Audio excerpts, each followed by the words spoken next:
Sorry, excuse me. I just have to. Sorry, I started this without knowing that the sound booster is off, went off by itself. So I'll just pause it for a while and then come back. I'm sorry about this. I'll pause the live stream.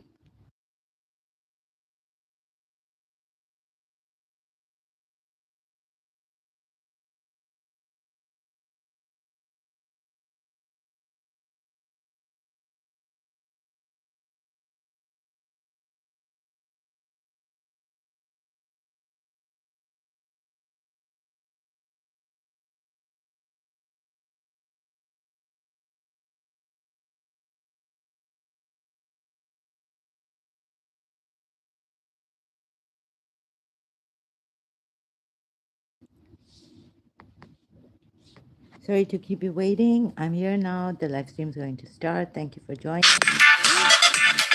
Sorry about this. Really apologize. Uh, for the sound. Live stream is starting. Carrying hearts full of love. Join me. My journey to the truth, exposing and living life as the next mission.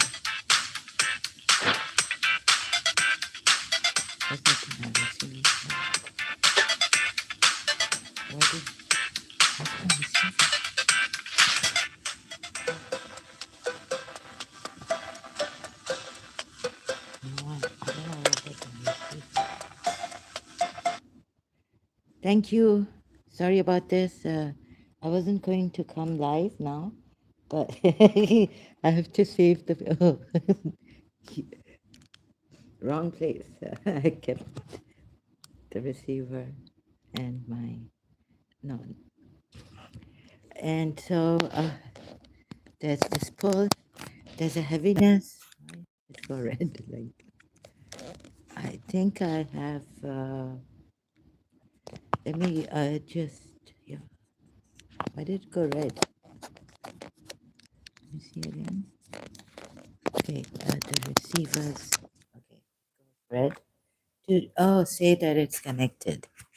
It's on the other side. So sorry about this. You want to join me? I will appreciate that. So I've been thinking about the truth and why it is so important. It's been difficult also for me to accept this, and then I got some insight. God told me or what.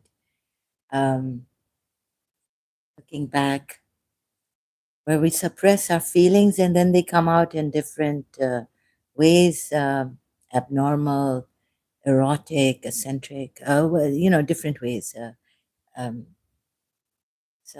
and those are relative truths of ours or subjective truths, right? So please don't mind my English. Oh, so to save human beings, save the world, trying to, right? I've got this Facebook. I'm stuttering.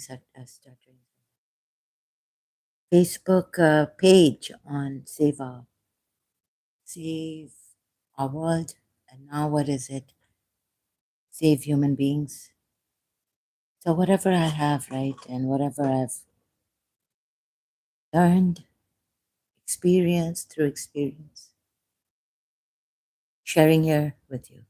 Last time I was doing that, but someone came and put my mood off. I got triggered. I don't know why that happened. To see that being one, people don't realize and they hurt others and they become rude, right? And it hurts you because I think it hurts me because, want to see people um, not to hurt others and also falling short of their greatness. The truth. The truth could be that we are divine and we have forgotten that we are the source and we have forgotten that. Source meaning from Dr. Samuel Lee, I got that word for God, or you can call it source, or you can call it God, but that would perhaps be going to religion. It'll tilt to religion if you call it God. Dr. Samuel Lee calls it source. So I like that. I can call it source or God Most High. Margot calls it Most High, God. Like that. So you see, if we kind of, okay, so I have all these examples and I'm not supposed to give out the examples, but through them, through my life's experience, and through someone talking to me, he says he's Most High, God. I think Margot's God has come here too. So I was saying, be still and know I'm God. And then it started. So thanks to Margot also. So this, I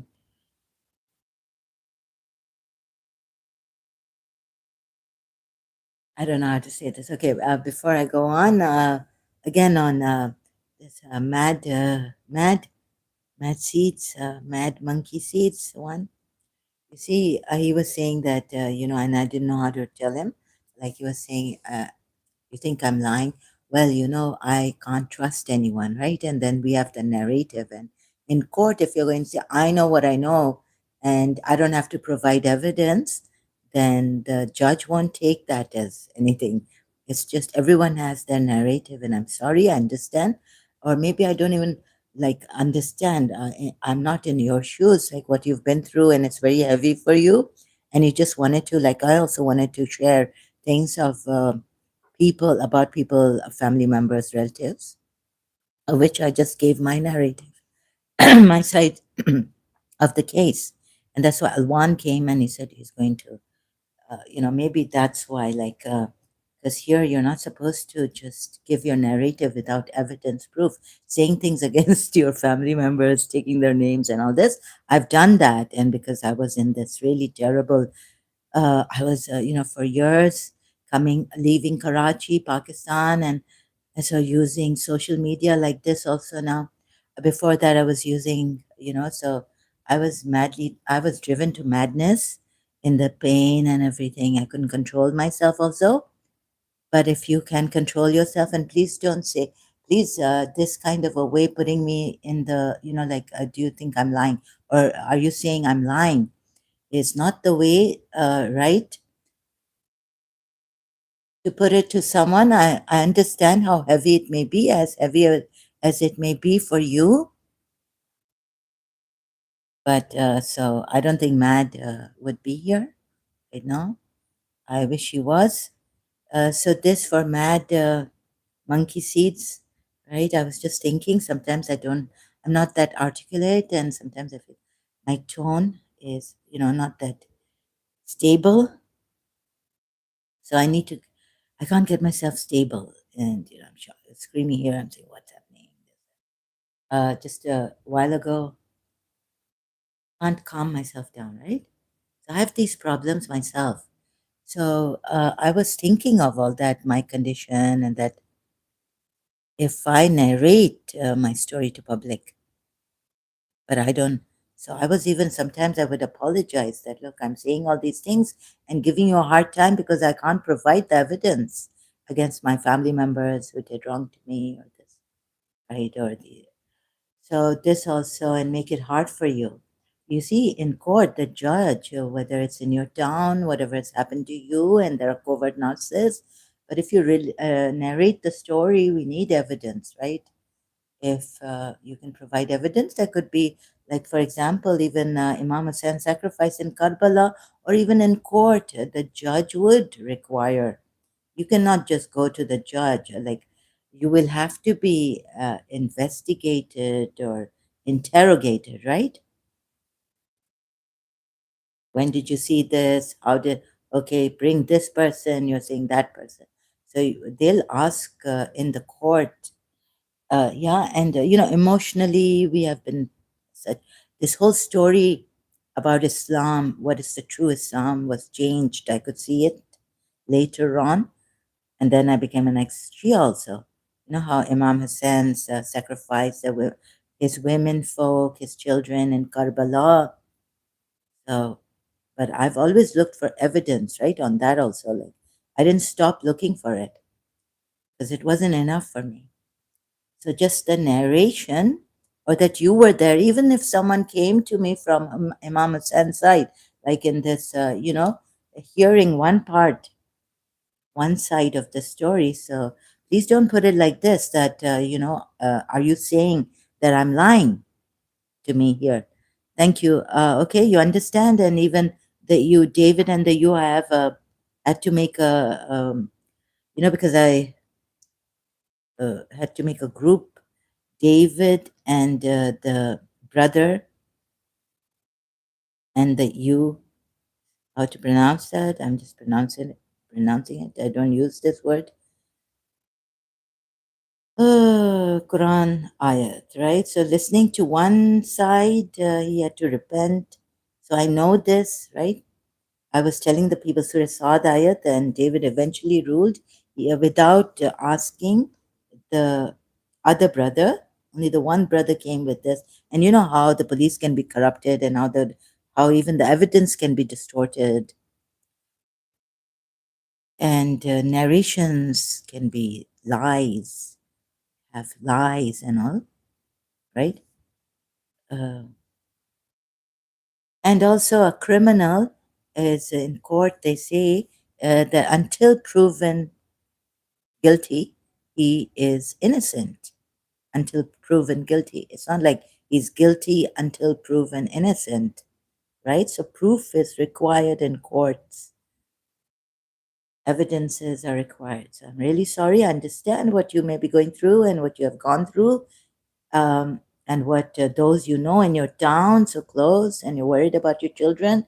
I understand that completely, or to some extent, I understand, but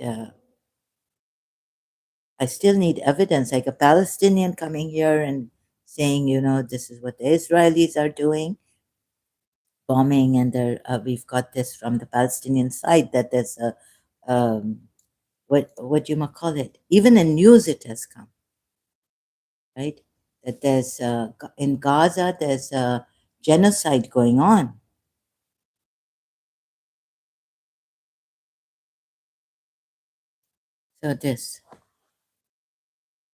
So please don't put it to me in this way, yeah.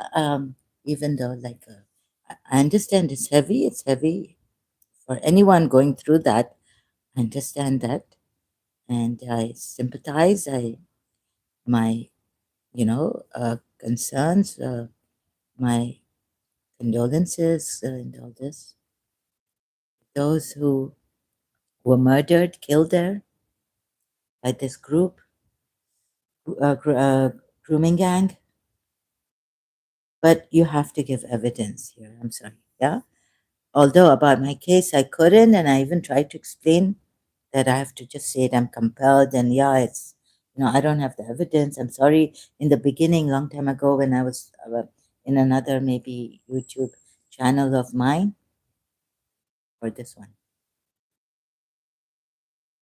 certain times I have said this, and on Facebook also earlier in my live streams or videos.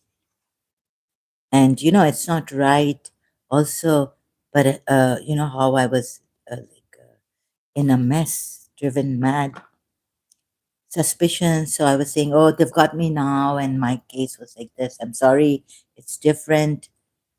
And they're saying, oh, it's this one who's done this to you. And then the next day it's a different person, or that it's a group of people. I don't know. I don't know. But the next day, so who is the leader? Who is the in this group, and why is it like this?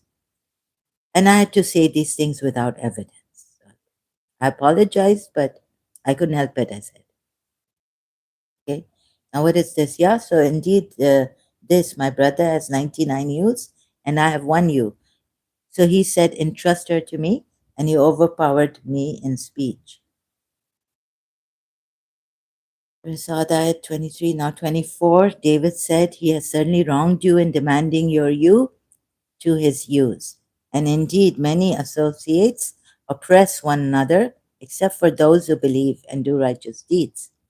And few are they, And David became certain that we had tried him, and he asked forgiveness of his people, of his Lord. See, and he fell down bowing and turned in repentance. Just hearing one side of the story and with no evidence, so that's not how the judge should be. The witness has to be under investigation, interrogation, sorry, also.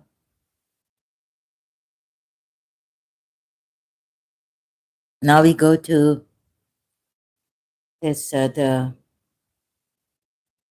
like I've seen that,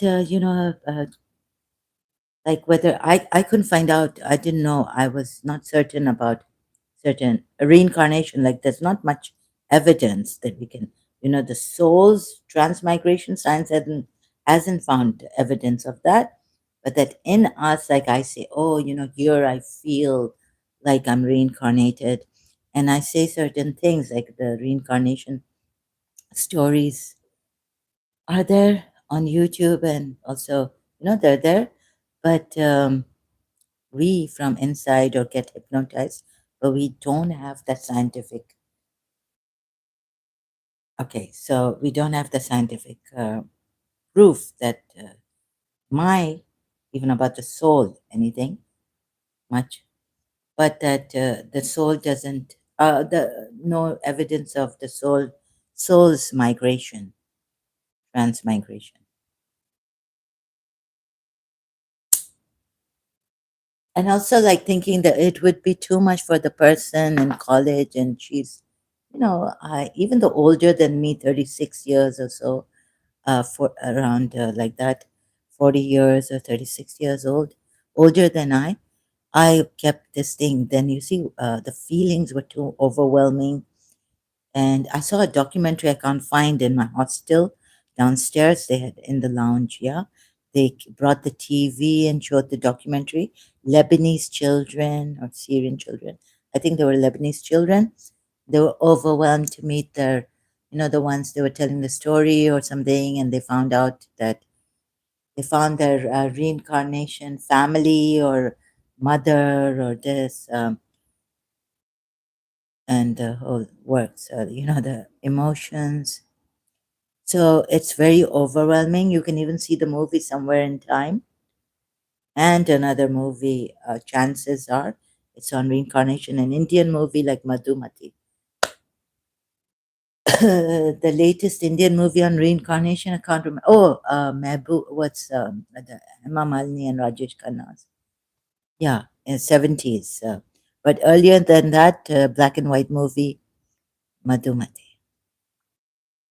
So as I was like, why should I now?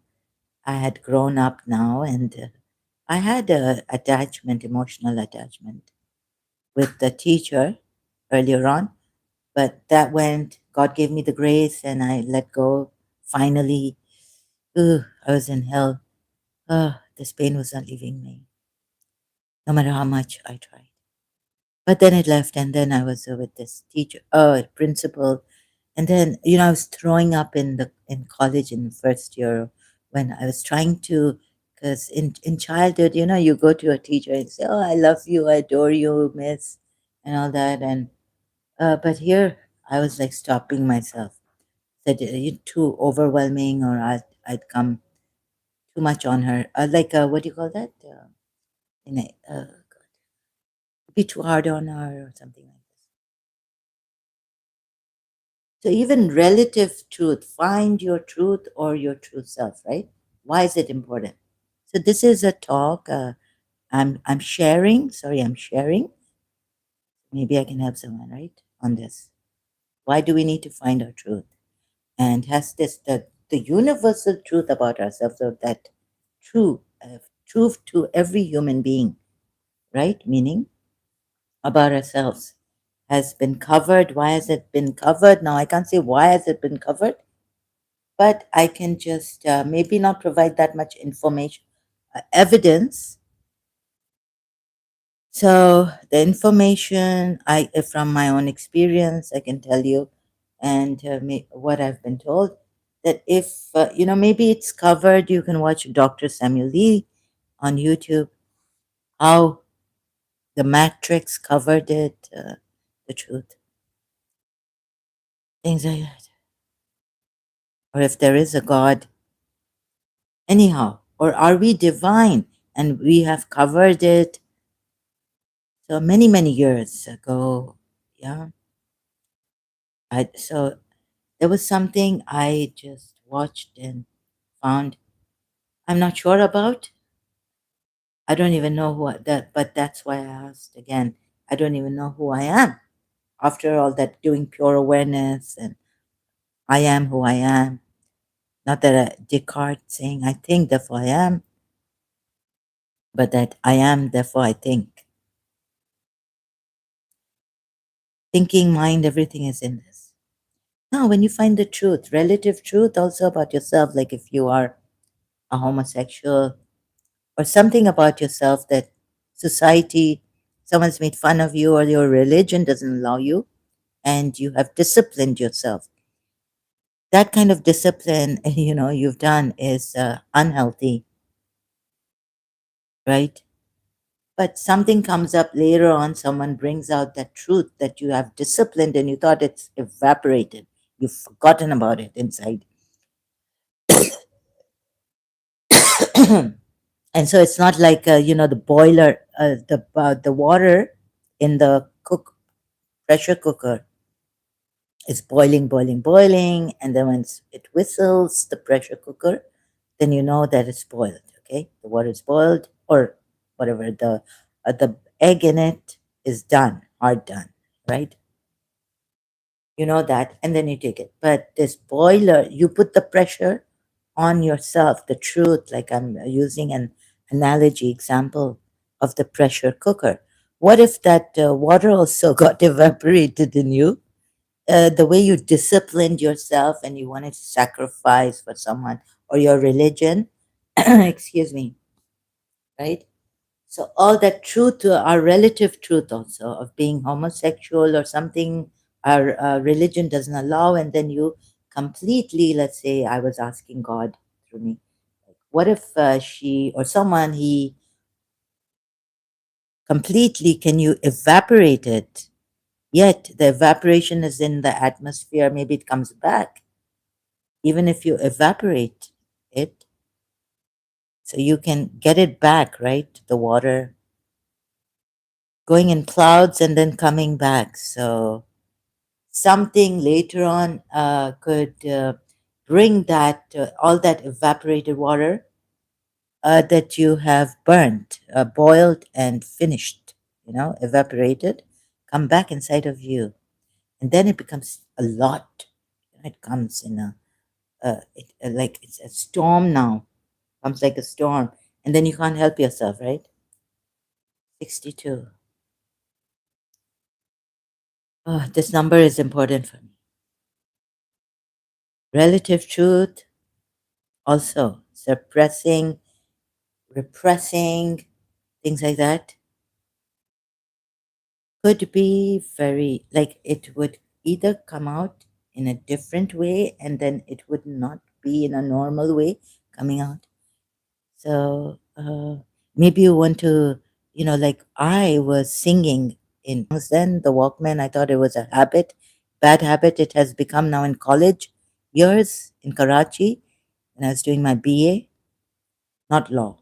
Okay. And so I did my BA in St. Joseph's College, Bachelor's of Arts. But then was singing also and all this. You see and I wanted to like not do this. I wanted to stop this. But I thought, oh, maybe later on. Why is this happening to me? Why am I not able to stop this? Is it a bad habit that has been formed? Later on, now I think there was something that I was suppressing for the betterment of my principal, or there's this feeling I was getting of reincarnation with her, and I was suppressing all this. And then there was the gap also, and I couldn't ask her many questions. She's in her work. I don't want to stand in her way. I don't want to be a burden to her. I didn't even want to say that these problems of mine to her, and that I loved her because I didn't even believe in love or promises, promising someone or all that. I told myself I'll never make promises to anyone.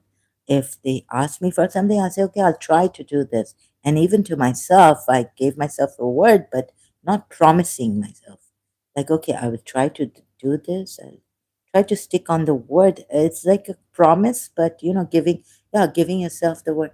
A word is like making a promise to yourself, but I defined it in a different way. Like, okay, you can, don't promise yourself, but see if you can do this and how much you can carry on doing this.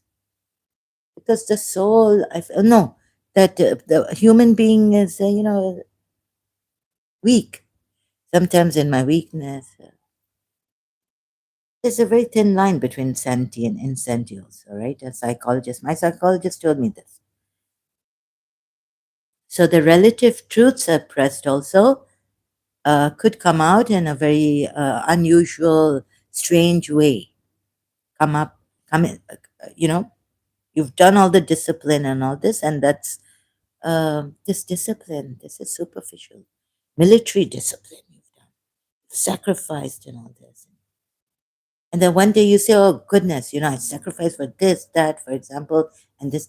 Okay, I compromised with this, and someone told me they were interested in me, and I married this person, and then my mother also died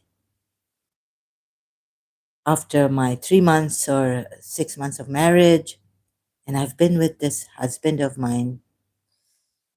Thinking we could work it out and all this. There is compatibility, and I sympathized with him and got married to him. One fine day, so it could hit you like one fine day you say, I've done so much now, and what did I get? I gave and gave and gave, and one fine day you want something. So, it's like a Bee Gees song, I Wish You Were Here.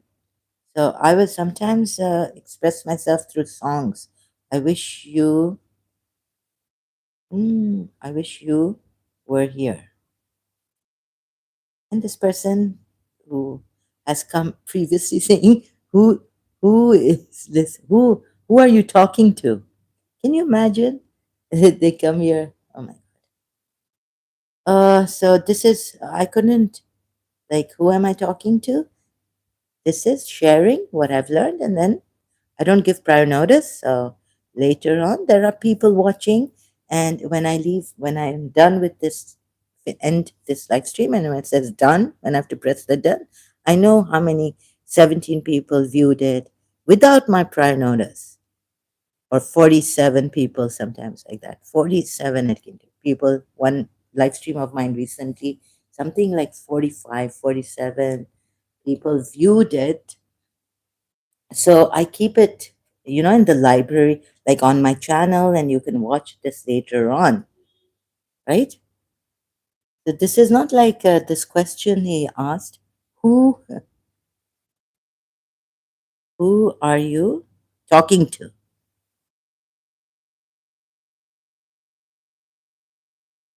Trying to insult me like this, but you made a fool out of yourself here, sir.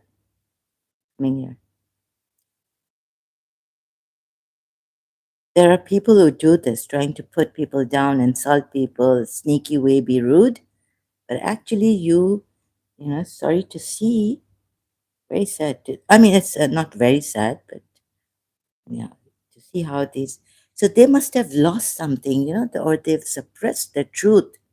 Like religion also has made us do this. You're living your life in somebody else's heart. What about your heart? And we're not saying to be selfish, but everyone has the truth, and this truth is when you realize this truth of yours, then you can it kind of all falls into perspective, and you do what you don't do the wrong thing. You don't yeah, like, you know, saints are different. They've been different. I've been different. Someone else, you're different. You're unique in your own way, and we might think, oh, this person is really gone mad, you know. But it's the different, them being different, and sometimes saints do strange things that normal people think it's abnormal, not conforming. So they're showing us something, they're telling us the truth, that this conformation is abnormal, that you are doing, and we normal people, we think we are normal, and that we think this conformation, whatever we made society and how to, you know, the manners, the etiquettes, and all this is normal. But this is not normal. We've hidden the truth. The truth, we've been living a lie, sorry. And the truth, the real truth, is covered, deeply covered. So religions have done that. And here we are, like this truth, your heart's truth, will only lead you to the benefit of others and leading a life that is in alignment with whatever the laws, divinity, divine laws, properly, in alignment with the cosmic laws, and even higher than the cosmic laws, where the cosmic laws go with the laws of their own laws, but there's this law. Love doesn't follow any laws. Like, for example, I don't know how to explain this, but I can take an example now from an example, and love now, right? Love doesn't follow any laws here. So it may even go against the laws you think are right, and it the laws that you think are right. Yeah, it may go against that law to make something right for all the wrongs that you made right. Celine Dion's song. From her song, lyrics from her song,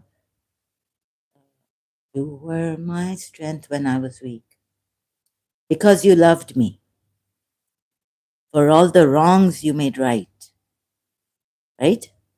That's what love does. When even religious laws may be wrong. And so someone has followed religious laws, their religious laws, and done a great injustice to themselves, the truth about them. And they've blocked it, or they've repressed it, or they've suppressed it, or they don't want to see it because it's not in their religion. It's not allowed in their religion. And it's Satan and, you know, the evil.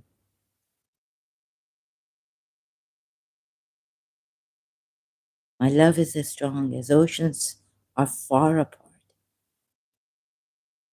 So living your truth, also your heart's truth, because you're living in, I think now taking this also, Prophet Muhammad's heart, right? What came on Prophet Muhammad's heart didn't come on your heart. Jibril didn't bring it, the trusted spirit, on your hearts, Muslims. So it could, what could bring about a storm here? What's more here? BG's song, calling my name, cause where's the, and a storm will blow. That's it. You see, try to kiss and say goodbye. Try to throw our love away, and that storm will blow. That storm will come. Right? Try to kiss and say goodbye.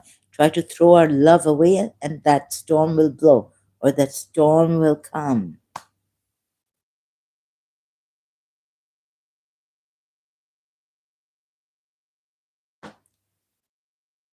Now, scientific evidence.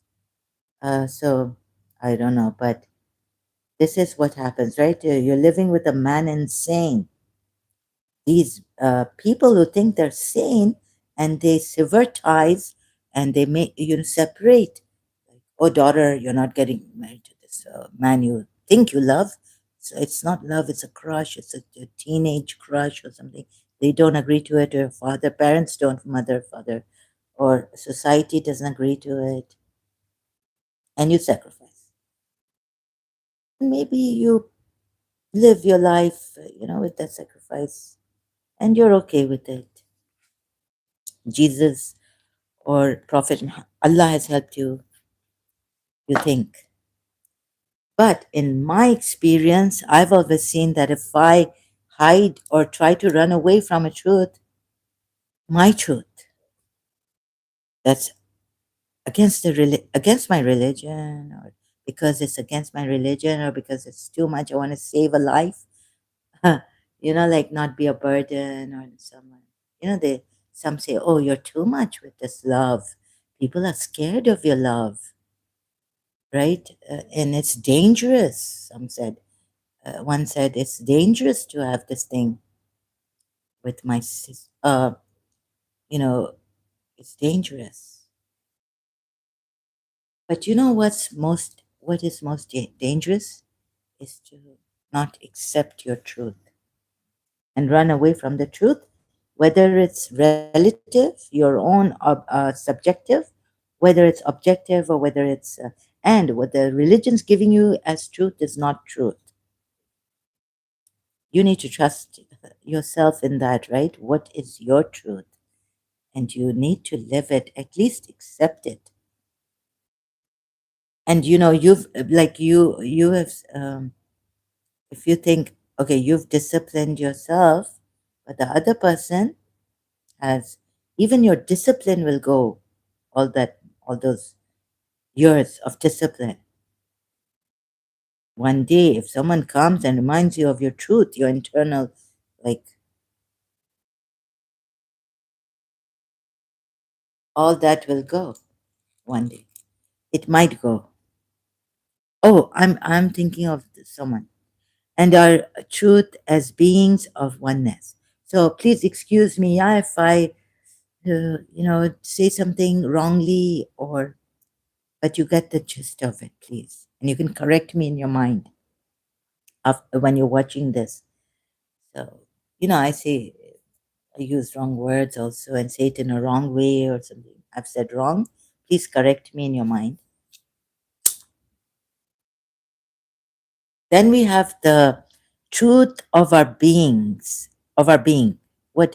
So that's why you see here last night, I don't even know who I am, because so much the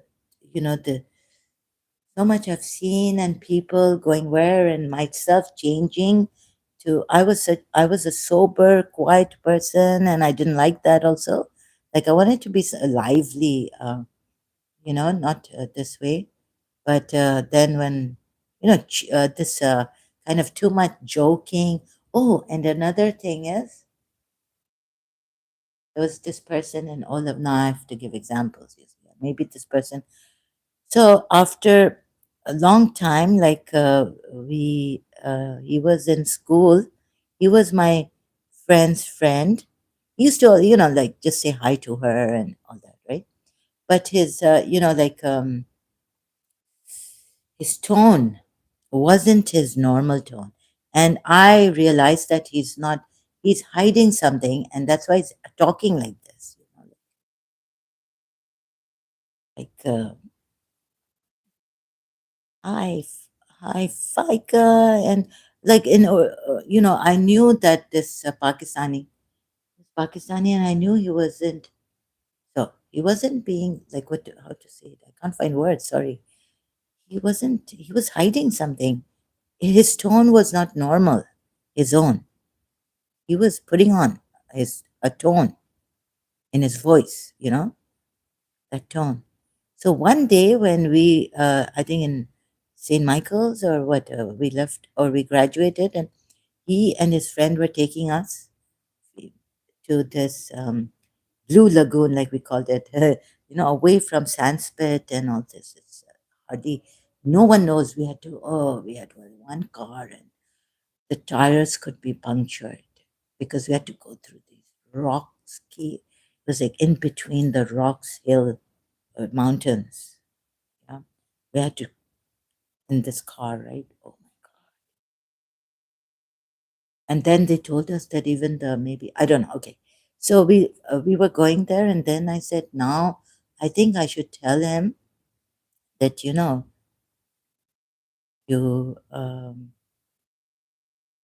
in a way that it doesn't hurt him or humiliate him or embarrass him. I said, you know, you are like, you're a nice person. So what is it that you're hiding? Your tone, you're hiding something from yourself. You don't have to tell us, but I just want to tell you that after 2 years or after graduating from O level,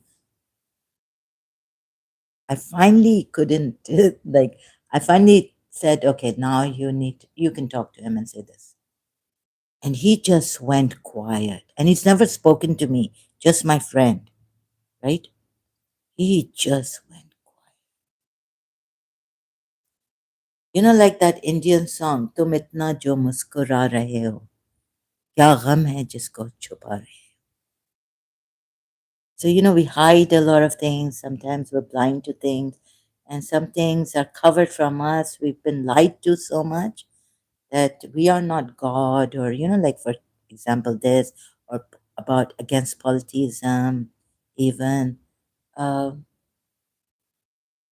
why can't we all be gods or partners with God and co creators with God in that level of the I here, which comes before the. So I had to answer myself like, I don't even know who I am. So who is asking? Who's this I who is asking? And if you don't know your own existence, you have forgotten. So your original, going back to simplify, or, you know, like in Mr. Godhead. So who is the I who has asked this? Ignore it, or I don't even know who I am anymore. I don't even know who I am. Can I become like this, or what am I hiding, or could I do something like, you know, some one I read in a book that someone in therapy, she was going to a psychiatrist or to a therapist, and then she was going to have all these. She went on a spree, you know, like a shopping spree or a casual spree.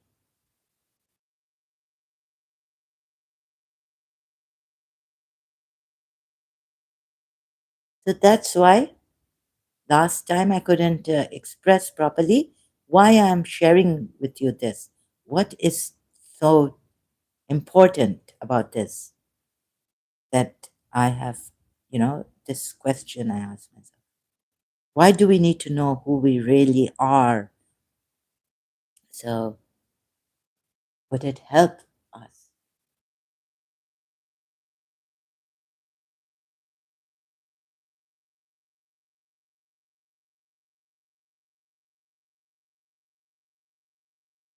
I don't even know. So, who I am. So, then I had to explain to myself. Then, why am I explaining to myself? And what is so important? Because if we don't know the truth about ourselves, and if it's hidden and we've been deceived, it's been covered, we've been fooled, then we'll be doing things on one hand, like, you know, putting the cooker lid on this pressure cooker, this feeling, and then it will somehow try to come out from another place in an abnormal, different way, and it wouldn't be right. It it's okay, like it's okay if it's okay, but just know that you're not living your truth, and it's not the truth. It's a lie, and it's not. It will. It's okay. It's abnormal, but it's okay. It's not what, you know, you're hiding to accept the truth.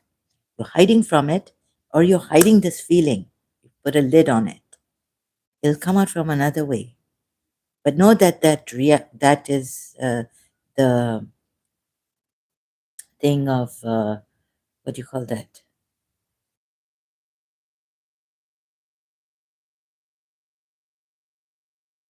What's that word? I'm really bad at this.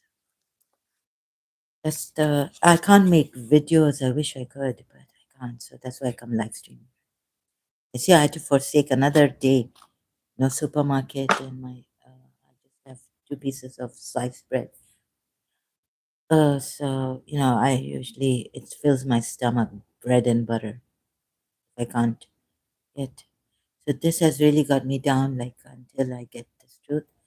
So I came here. Otherwise, I would have called the supermarket. I came here because I didn't call the supermarket. I need sliced bread. Okay, later on maybe. But now, oh, I have to save the people, and I'm not ready. I have a nervous problem. Nervous. My nervous system is like kind of wrecked on something else also. So maybe that. Because of that, I shouldn't have come here. So the opposite way it goes to another thing, it comes out from another way. And that's not the truth. That's a lie. Because you're hiding, you're suppressing, you're subjugating, you're uh, like, subjugating your, I free will. The will you're subjugating. I submit to Allah, I say. And we used to say will, but now I don't I don't think you should say that. Your whole being, because we don't have free will, although sometimes God says in the Quran free will. So we're but it's not like that. You see? Then there's the intention. We saw that also, and we saw the contradictions on will. So I would say I submit my will to Allah, right? I'm here missing someone so much, yearning, pining. It's like fish out of water. And I know after 15 minutes or half an hour or 2 hours or 3 hours, but it'll subside that intensity. And then one day I said, because I couldn't meet someone, I couldn't call someone. One day I said, I submit my will to you, Allah, and start to say, La ilaha illallah in my room, like inside. There's only you and only God. But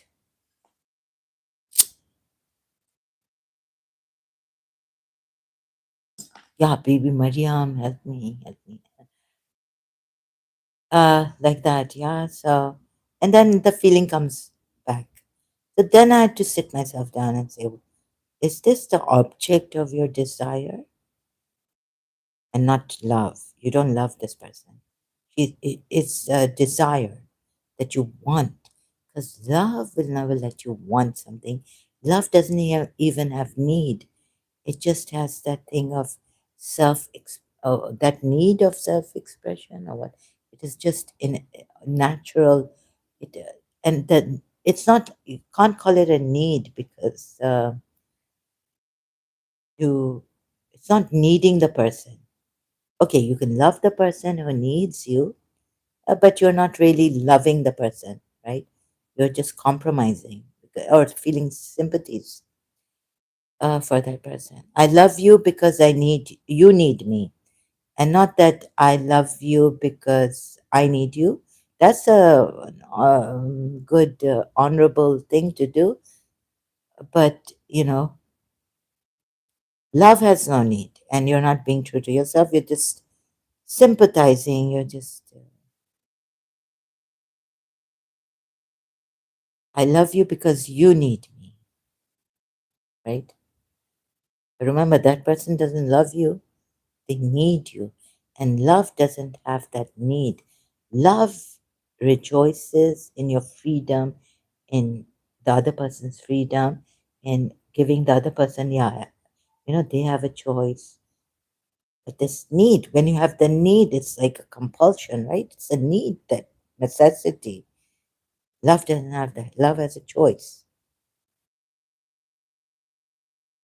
So love doesn't have the need.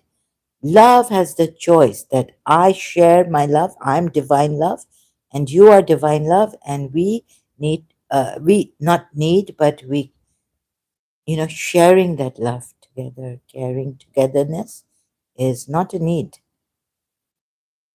That, one day it's fulfilled. Oh, today I had enough, or it's an endless need or something to share that love. It's not that need that finishes. Once I had this, tomorrow I'll have it again. It's continuous also. So what would you call that? I would, in my this thing, I don't call love a need. Maybe it's something that is, but there's a choice there, you see. So it can't be a need. Need makes you need and want. You see, need. Want is an extra thing. Need, what's a need? I don't like to say that. I don't know why. It doesn't need versus want. So love isn't even a need. Needs can be things you require.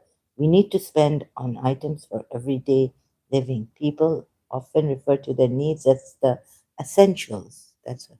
The list can be longer if there's a family. Wants can be wishes. Ask yourself, do I really need to spend money on this? What is the difference? So there is a difference, right? Oh, sorry. This is mabs.ie. And can you hear? Is the sound coming? Also? Yeah, the sound's coming. Sounds on. Needs are considered as the basic items essential for human survival. So I wouldn't even call love a need. But in this way, for human survival, yeah, love is needed. Definitely. Love is more than life. That's a statement from me. I realized that, like when we say, Michael Bolton puts it quite succinctly in his song, forever isn't long enough to give you my love. So, eternity isn't long enough. Love gives you that feeling. So, from that feeling, I realized that love is larger than life. So, love then could be the reason for this life. Also, that. Love could be the reason for life here. So, yeah, it is. For human survival, it is essential. Love. Yet, it is not a need. You have a choice. So, if you go away from this need, this basic, the you refuse to love and realize that love is the reason for life here. And love is more than life. Love is a basic item, essential. It's not even whatever items are essential, but this need doesn't it go. It's continuous. Like I need you, and then today I need you. Tomorrow I don't need you. It's not like that need. You fulfilled my need now. Okay, but these needs are essential, and also these items that are essential for human survival. You need them until you're alive, right? This also. Yeah, like food, water, kapra, that Indian movie, right? Roti, kapra, or makan. Shelter. Food, water, and shelter. The Indian movie, 70s. What? Roti, kapra, or makan. Zeenat Aman and Shashi Kapoor and all. Wants are anything that we desire, would like to have, but they're not essential for our human survival. Food, water, and shelter are examples of needs, essential for human survival. Oh, so in one way, love is a need, which is essential for human survival. But it gives you, of course, it's up to you, right? The choice is yours. You may not see it because it's not like food, water, and shelter. basic items essential for human survival, but yet it is very important, extremely most important. So I wish you love, like Whitney Houston sang, right? That song. And I will always love you. I will always love you. Above all, I wish you love. So when we realize all this, then we know, what do we know? Thanks to Rod Stewart's You Are the Star. Who are you? You are the star above the storm. So then when a storm comes, someone's done something wrong, right?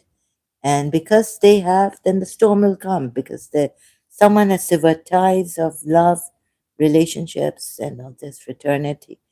And they've done it in such a way, not in a mutual understanding, communication, mutual way. Severed ties abruptly. The other person is still like yeah, heartbroken, or there's been a betrayal. Then the storm comes, right, in a person. You are the person who has been betrayed. So if you realize who you truly are, then like Rod Stewart has, in his lyrics, this song, you are the star, Rod Stewart. Then you are then you know when a storm comes that you are the star above the storm, and then you won't be so panic struck, or whatever you have lost, or worried so much, or distressed, or when the storm comes.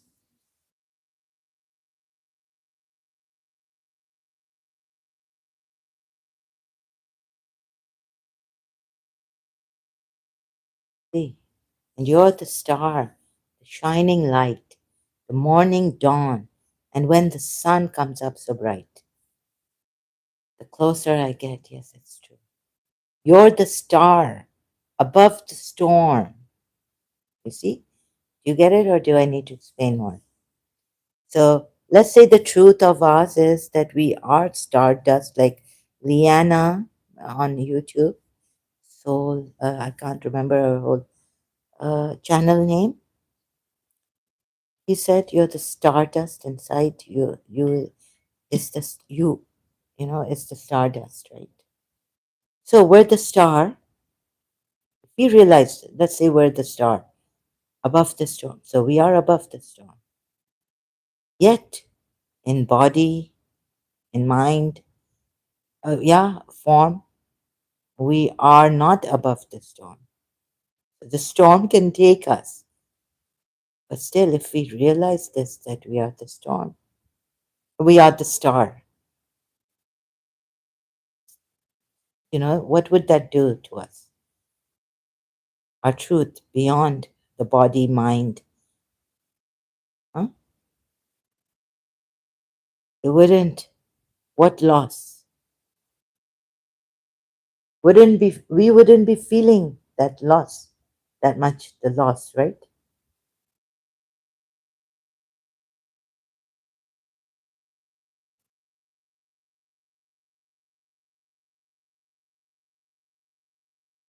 So love could be the key also, love could be the key to trust, faith, and loyalty. What did Qaidasm write? What is the three? Faith. But I have written that my love is the key to loyalty, truth, faith, things like that, right? Not discipline. So this kind of discipline, you're disciplining, and like what the methods your religion has given,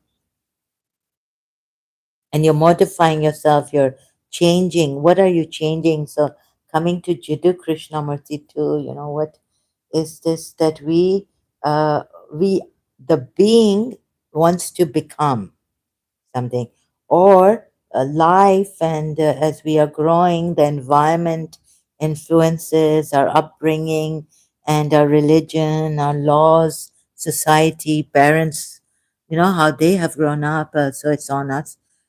been imposed on us, like behave this way, in a certain behave in a certain way. Of course, you're not going to steal or go to a house and say, "I want this, I want that." This is also like not right, right? And you would we children. So we modify. I don't know if children would do that. Many children don't do that. A few children, I don't know how many. Some children might do that. Go to someone's house and say, "I want your toys. I don't want to play with you. I want these toys. I want to take them home," like that. So even children would not be like that. If the parents realized, I guess it would have an effect. Like they say, sins have, I was thinking about it, sins have an effect on our environment, right? Like my father was saying, adultery and all this, it brings the curse of God and it takes away the blessings and all that. Like even Paulo Coelho said, what does Paulo Coelho say about blessings, right? Sorry, Paulo, not Chloe, Coelho. Oops. A blessing ignored. So if you're not religious, adultery doesn't bring curses. And in this religion, really, married women in war, after war, the captives, you can marry those married women in Islam. Surah 4, ayat 24, 20, 25, 24, 24 ayat, right? So blessing ignored becomes a curse. What becomes a curse? Every blessing ignored becomes a curse. Or like what Whitney Houston, am I going too fast? In her song Miracle, don't ever throw away a miracle because nothing can take its place. Seems as though nothing can comfort me. Lordless today, I pray that someone come listen because seems like nothing can console me, nothing can, even feeling lordless now because someone has thrown away the miracle. Uh, or maybe we are the miracle.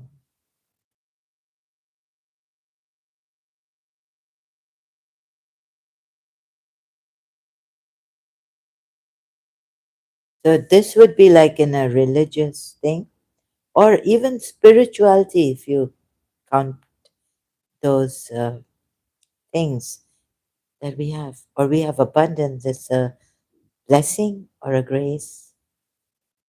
And so it becomes a curse, even for spiritualists. Spiritualists can also use this language, blessing and curse. Goodreads, thank you. So this you see, and then from where? Just The Alchemist. The first book I bought, his first book, and read. And then it was unstoppable. So,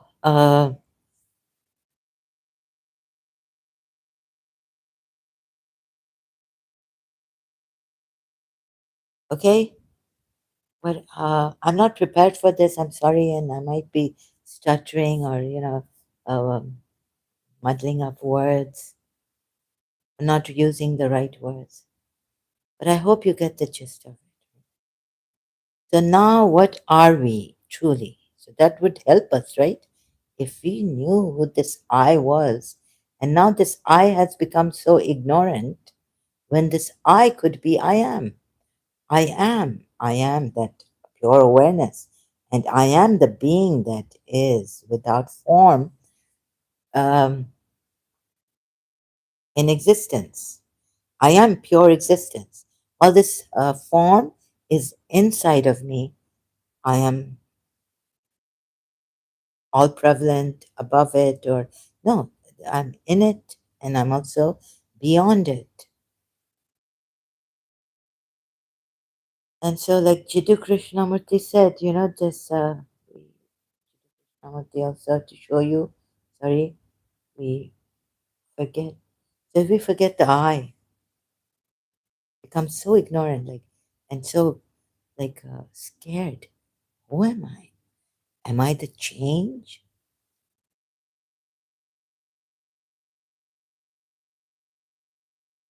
Do I keep changing? And whatever I worked for is in myself. The discipline in myself is gone.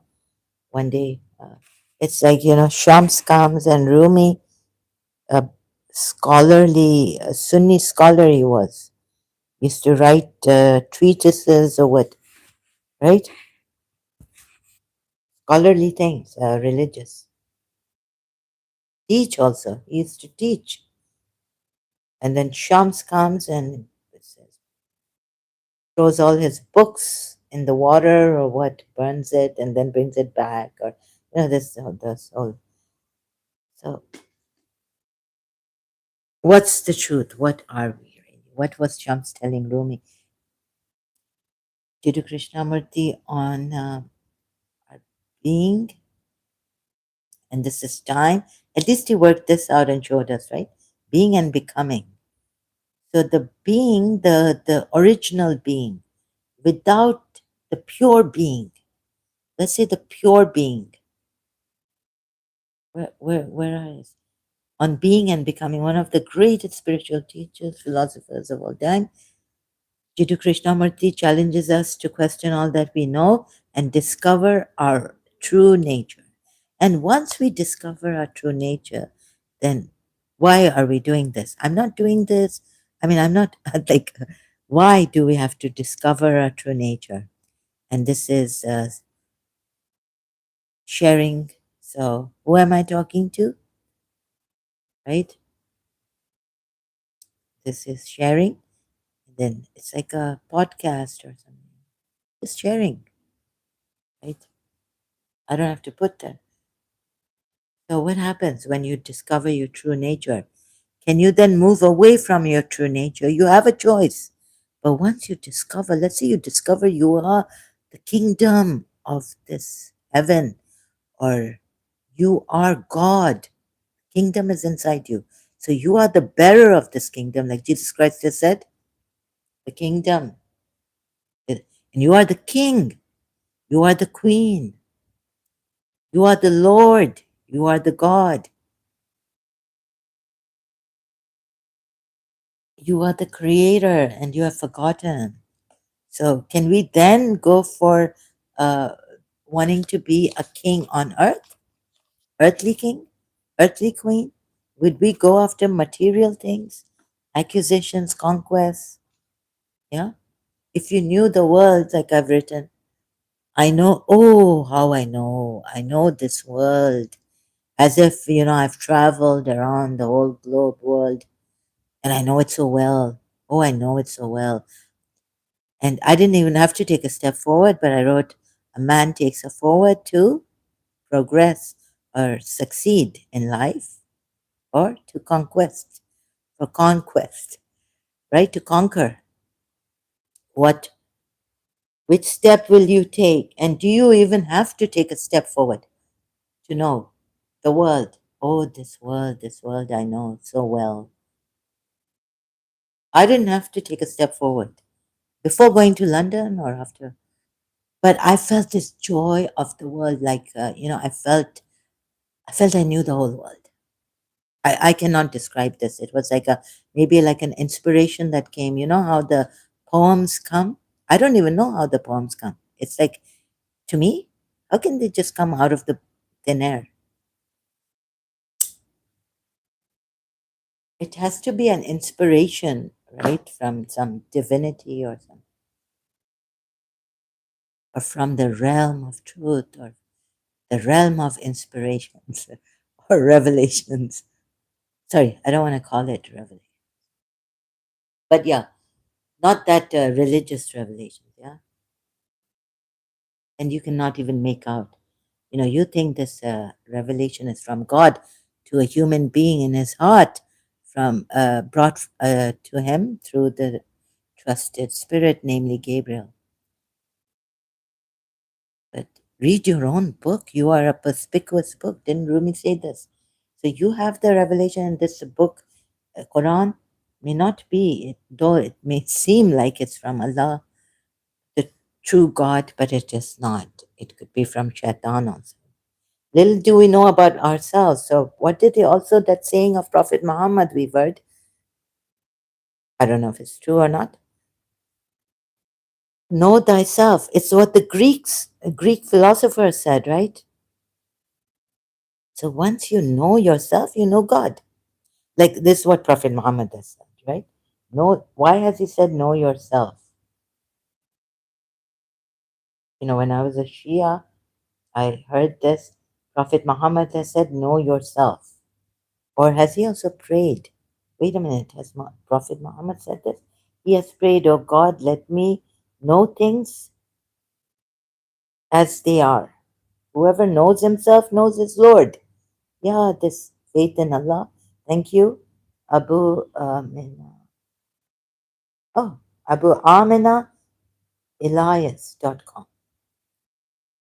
Yeah, it depends how I read it, in what language, English or.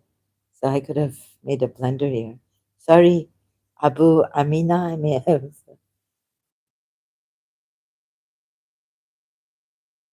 mispronounced your name.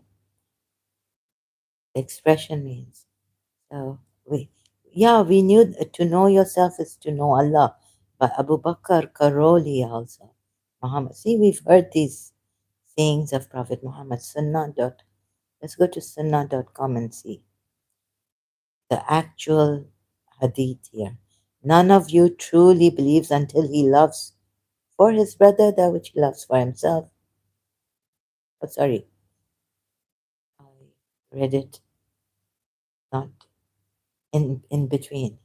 Hadith 1340, Hadith an Nawawi on the 30th of Abu Hamza Anas bin Malik, the servant of the Messenger of Allah, that the Prophet said, none of you, okay, this is about brother. No, it's not about knowing.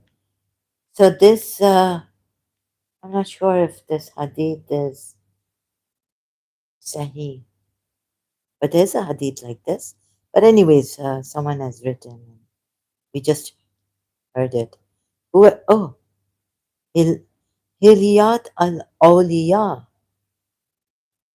A classic Arabic proverb says, whoever knows himself knows his Lord. And this saying is sometimes incorrectly ascribed to the Prophet. Yeah, that's what we've done, you see. It's incorrectly ascribed. Prophet Muhammad never said this.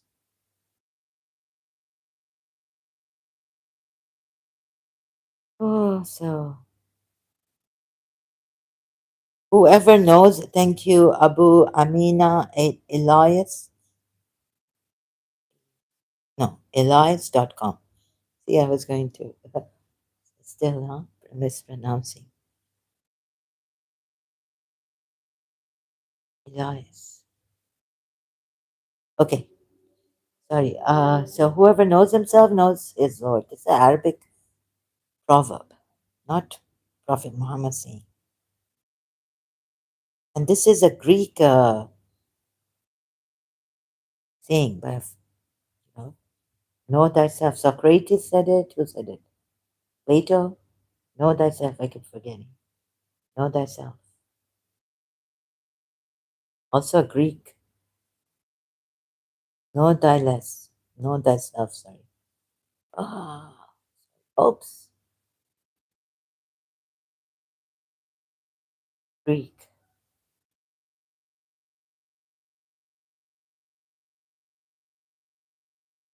Know thyself is a philosophical Delphic maxim which was inscribed upon the temple of Apollo in the ancient Greek precinct of Delphi. Precinct of Delphi.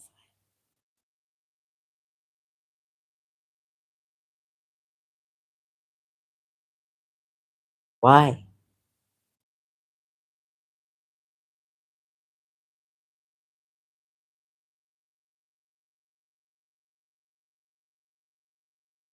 Why know thyself? So the Arabic proverb says, or maxim, no, if you know yourself, you will know. your Lord. Whoever knows himself knows his Lord. Let's take the easy way when there's an easy way out. Why read the whole Quran, try to understand it? Just know yourself and you'll know. Uh, the human soul contains mysteries that, when discovered, reveal the nature of Allah to us. I'm surprised at how this Muslim person, a man or a woman, Abu Amina, eh,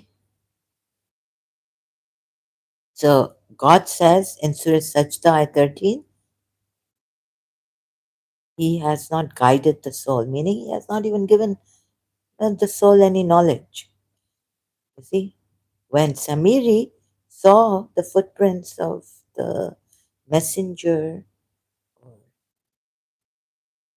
he saw it, right? And he said, my soul inclined to me.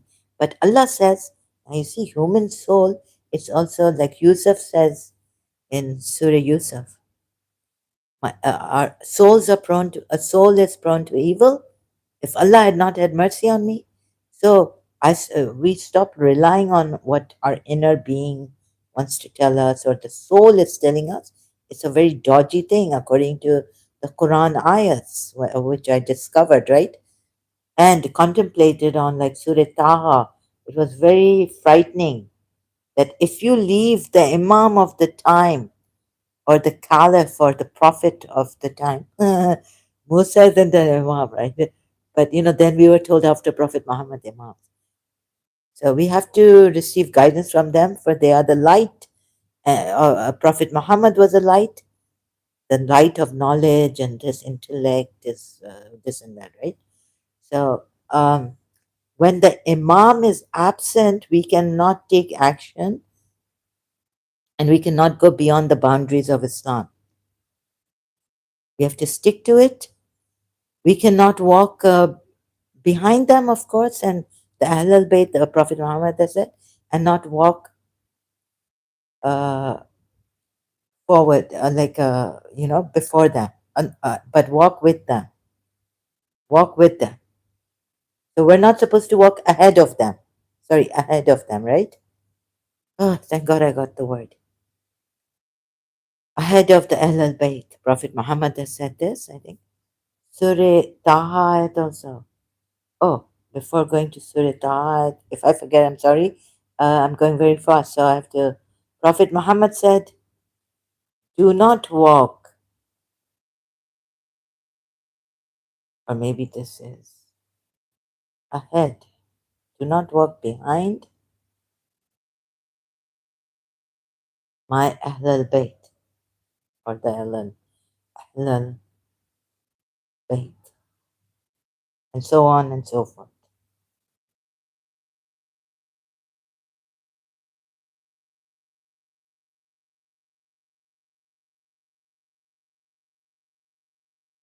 Is it in this his last sermon?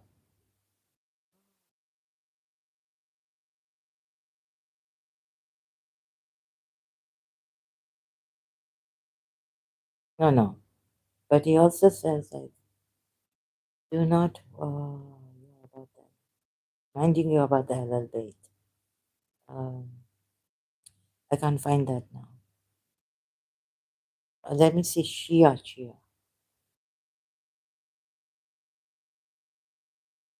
and Shia. Is it there? I read it someplace. God knows online. I have read the hadith about two weighty things. But I think he also said somewhere, I can't find it now. Okay. If he didn't say it, please don't hold me responsible for this. But I did hear it.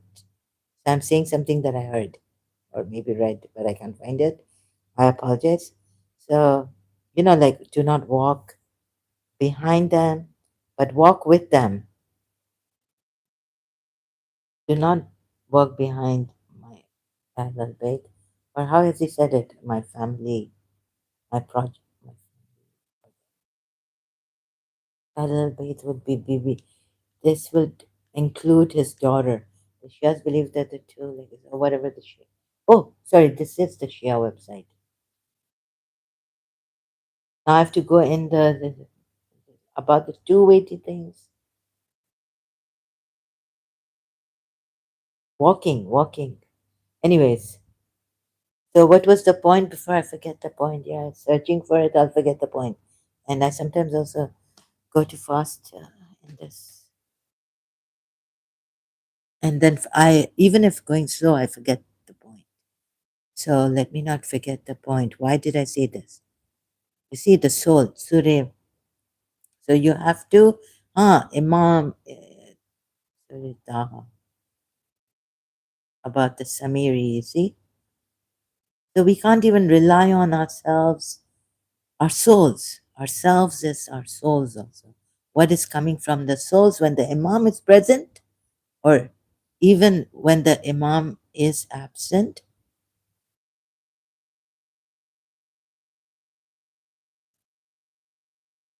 Is this a tafsir they have given? And he replied, I saw what they saw not. So I took a handful from the footprint of the messenger. He also saw it, and he threw it. Thus did my soul suggest to me. See, he says here, Linafsi, my soul enticed me, or my soul suggested to me, or they sometimes use the soul for mind, like Maududi has. Thus did my mind prompt me. So very dangerous, right? So we're told not to rely on yourself, on the information that or your desire or what. So the desire, evil things come out of the soul. Desires and all this inordinate desires then come up. But Imam Ali has said against inordinate desires in Najil Balagha, also that. So need I read the whole thing? You can, I'm just showing you. I'm not reading it going fast. We have to wait for the Imam and not rely on our soul.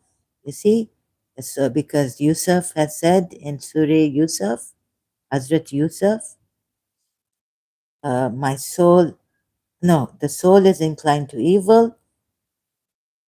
You see, so we can't rely on the soul. And if my soul is telling me that there's reincarnation and thus giving me those feelings, oh, then reincarnation, like if it's not in my religion, not in the Quran, not even if I'm hypnotized and they find out the hypnotist that I'm reincarnated, the soul is saying, or the soul is taken, right?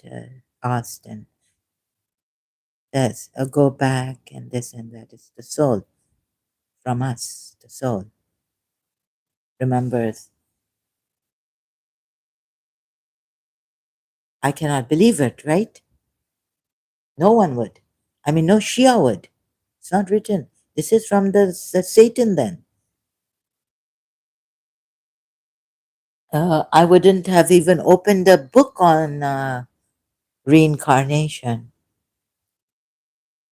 But slowly, but slowly, uh, this I found. And the feeling of reincarnation. And I went to uh, not a Hindu, I went to a Sufi, a Sufi, Shia Sufi. I went to a Sufi in Karachi, and he told me, he said, you're a Muslim and you believe in reincarnation? He said, I've hypnotized innumerable times, and innumerable times the people I've hypnotized have told me they're reincarnated.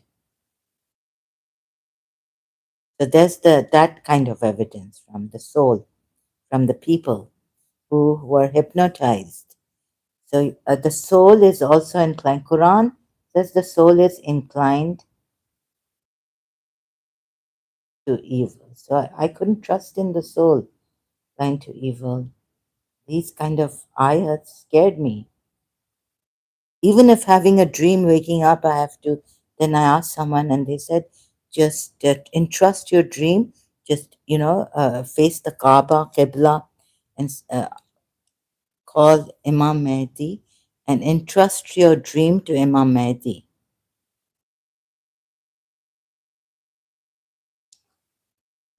and say, make it good and Imam bless it. Or, like God. Also, you can do that. But now I don't have to when I was a Shia. The soul is inclined to evil. Ayat 53. And not I absolve myself. Yusuf says, indeed, the soul is a certain enjoiner of evil. Bilsui, this is evil. Unless that bestows mercy, my Lord. So, Ya Khalifatul Rahman, or Imam Mahdi, Shias say ziyarat salam, salutations to him in this way, right? He's also called the Caliph, Khalifatul Rahman, the merciful Caliph. Unless Lord has mercy on me, and indeed my Lord is of forgiving, most merciful. You see, so the soul, the nafsi of a person cannot be, by the Muslims, cannot be relied upon. You shouldn't rely upon your soul. Also, Surah Sajda, we see in Surah Sajda, God says, I have not given guidance to the soul. Surah Sajda. But I think you can rely on your heart. Surah Sajda at 13, because God says He intervenes between a man and his heart. Yet, Surah Baqarah ayat, when this man called Allah, did he call him in his heart? He called him as a witness to be what is in his heart. Surah Baqarah 2:4, right? And if we had willed, we could have given every soul, nafs, its guidance. Oh, so you see, but he didn't. It's guidance, but it's true. This means he hasn't given every soul its guidance. And if we had willed, surely we would have given every soul its guidance. What does this mean? Allah didn't say that, oh, I haven't given every soul its guidance, but he puts it this way. So now I'm very scared of Muslims. Sometimes they come here and they, say, oh, it wouldn't mean that way, the way you're saying it. That this means that Allah didn't give the souls its guidance. And the Muslims will blame me for misinterpreting this ayat, the meaning of this part of the ayat. This also. So Muslims will say, no, Allah hasn't said directly. He's just said that if I had willed, I would have, but maybe He has. So what does this really mean? So it's guidance, but it's true the word from me that I will surely fill hell with the jinn and the men together.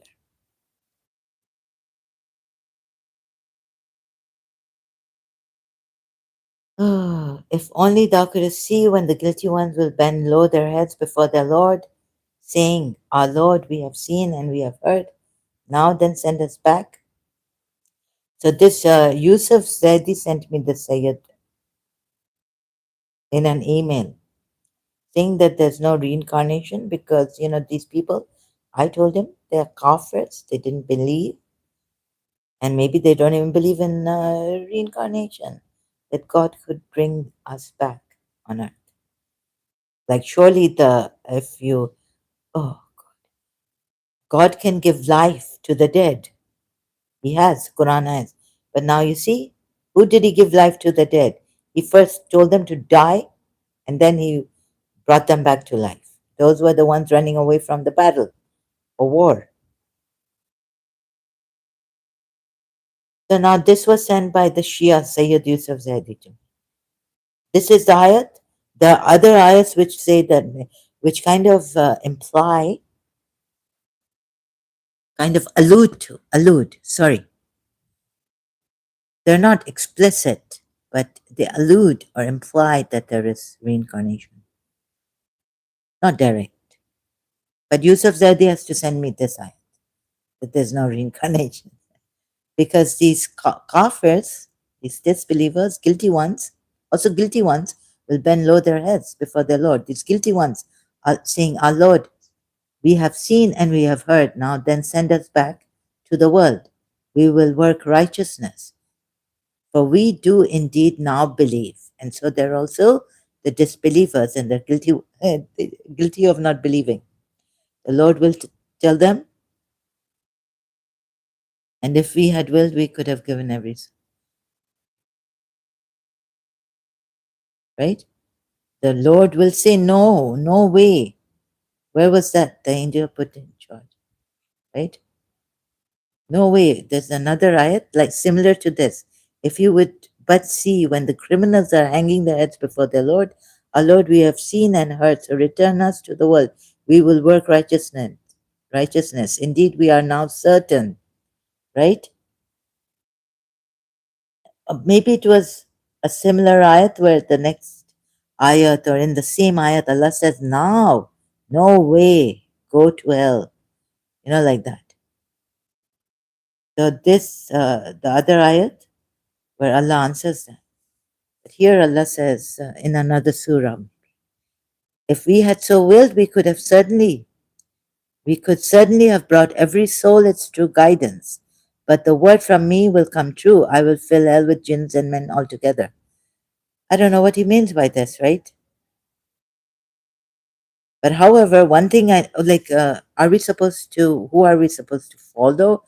So we're not supposed to seek guidance from our souls, right? Because there's no guidance in the soul. Does he say he's given knowledge to the soul?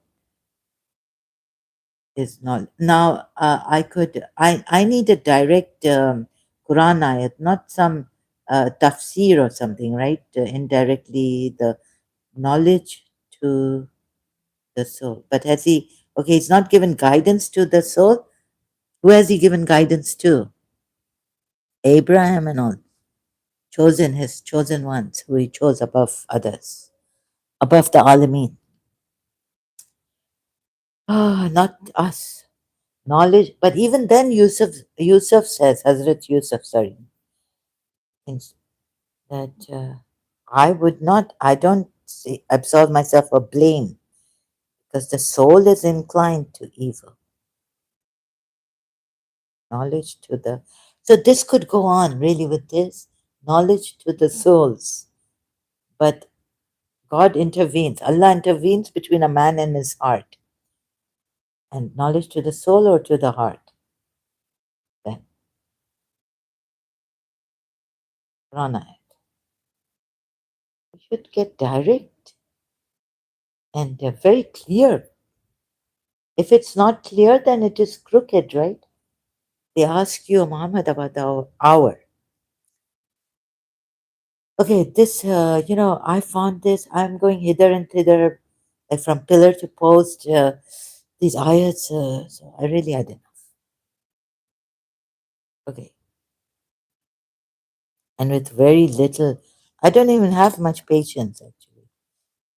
So I don't like to now indulge in any discussions also. I feel that I'm not eligible in this condition, also to indulge with people in talks and all this here. So I just give my share what I have found, and then you can watch this. You can agree to it. You can disagree to it, whatever you like. You can comment there, but please be respectful, yeah. Because see, I could have taken your disrespect, but you see what you have lost, and what I have also lost. But a little spark maybe in me is there. I can get rude. When someone comes here and tries to chabi me, yeah, give the key, pinch me, I can abuse, right? I will abuse. I have abused. Only last night I did that. Someone who said, Are you talking to yourself? very callous person, right? So if someone comes with an understanding heart, I will really, I can, Sir Ankompe. You're so welcome, and so great of you. So, having forgotten what this I is, the one who's asking, you see, how much this my I fell from grace or forgotten or covered up in ignorance now. I don't even know who I am. I can't even trust myself. I don't even know who I am. I don't even know what I'll become and how much have I hidden. So, what I found out is that, oh, it's we lose ourselves because the truth we're running away from, we're hiding, or we think sacrifice is a good thing. Yeah. So true love demands no sacrifice. Thanks for this song that was released by Whitesnake. Who true love? No, maybe no, demands no sacrifice. And you know who said too long of a sacrifice? Song. Whitesnake.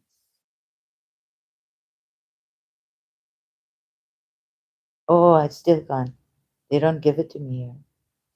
Not Elton John song. True love demands giant or Tom Kimmel. Let me see. True love lyrics. True love. No. Let me see. Giant by Giant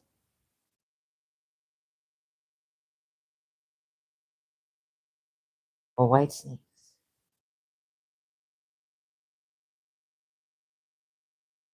No.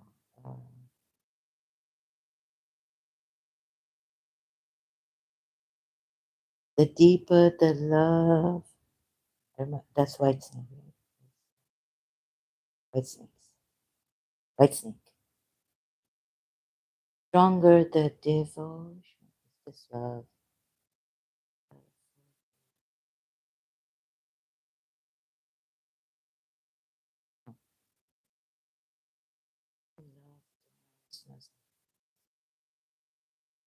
Or let's put it this way. I can't find it. Love demands, true love demands, love demands. I can't find it. Okay, we're going. This is all Elton John.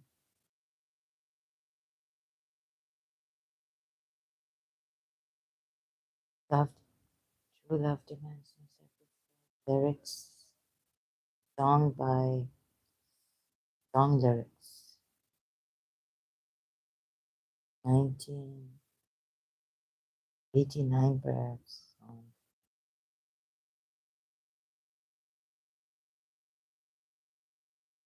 I don't know why I understand. They're just giving me Elton John's. It's not sacrifice. Oh, I can't find that wonderful song. True love demands no sacrifice.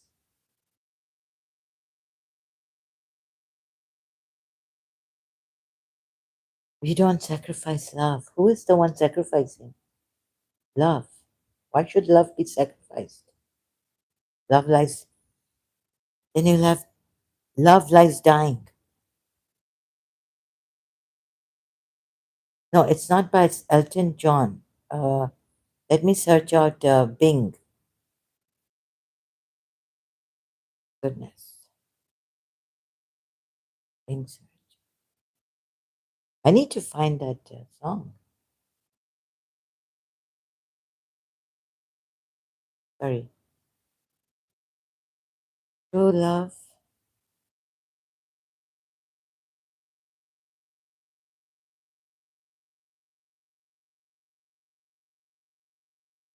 demands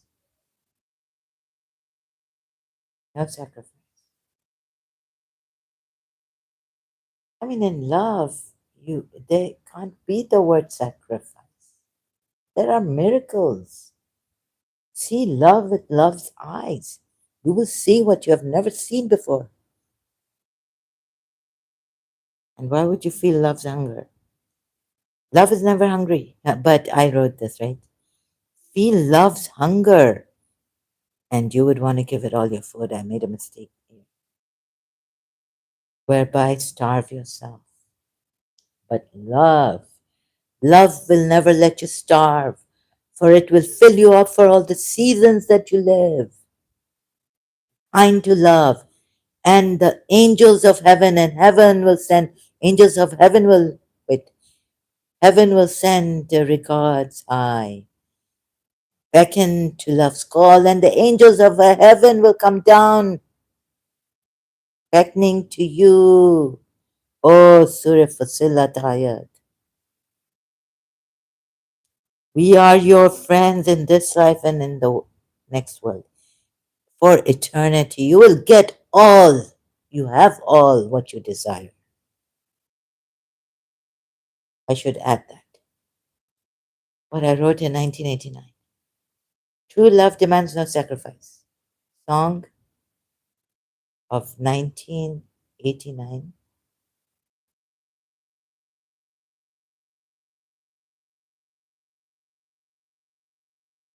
True love. I can't find it here also.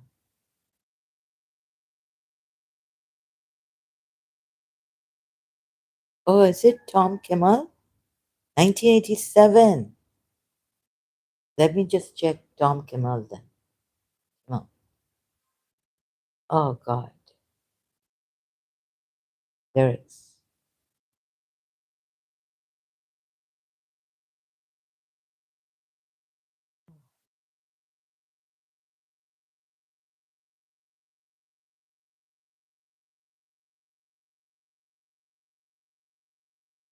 I don't think it's Tom.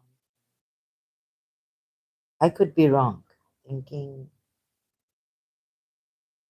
this is for the, this is for listening.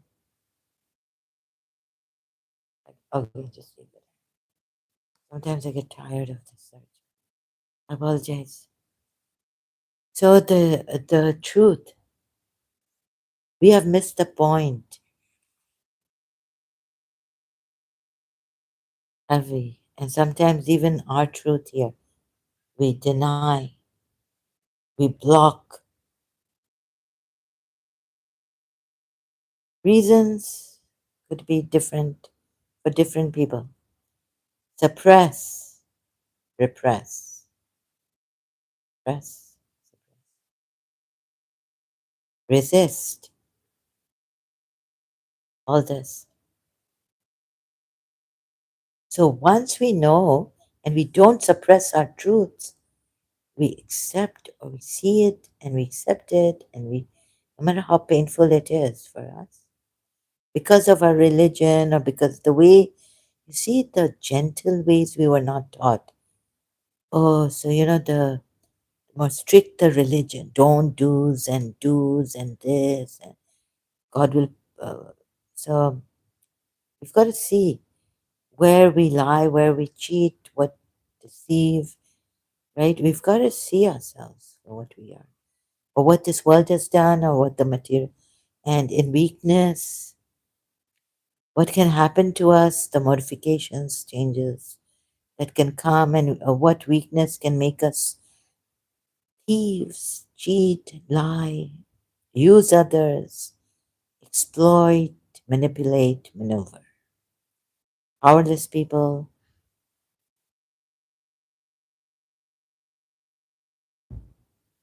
all this what the material world has done.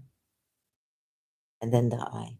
That's why, you see, then God or my whatever helped me to say, go back. Come to your I. Why is this I asking? I don't even know who I am. And the I am, do you have to say, do you have to ask who I am is, or know who the I am, right? Moses, I am who I am. Bible too. And tell them, I am who I am. And the Quran too. I am Allah.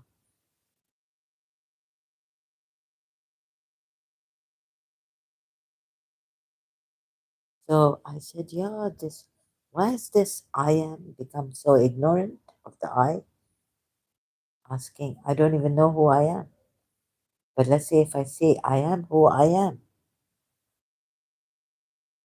pure, so this I am in pure existence, purely existing as I am, and it exists, forgetting the, just putting aside the scriptures. Is there something in this I that is the all knowing? But for now, forget the all knowing. Now, is this present, pure being? First, let's see, take Descartes, easier. Am I thinking, therefore I am, or is the I am before the thinking?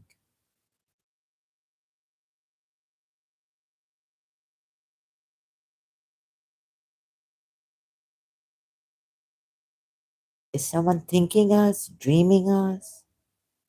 What would the Hindu scriptures say? So let's not go to the Hindu scriptures. Uh, is this thinking, therefore I am? Does the thinking bring? So who was the one thinking? Who was the one thinking? I think. Again, we go to the I. So I think, therefore I am, right? Descartes, Rene Descartes. Oh, Ayurvedic. Relative truth.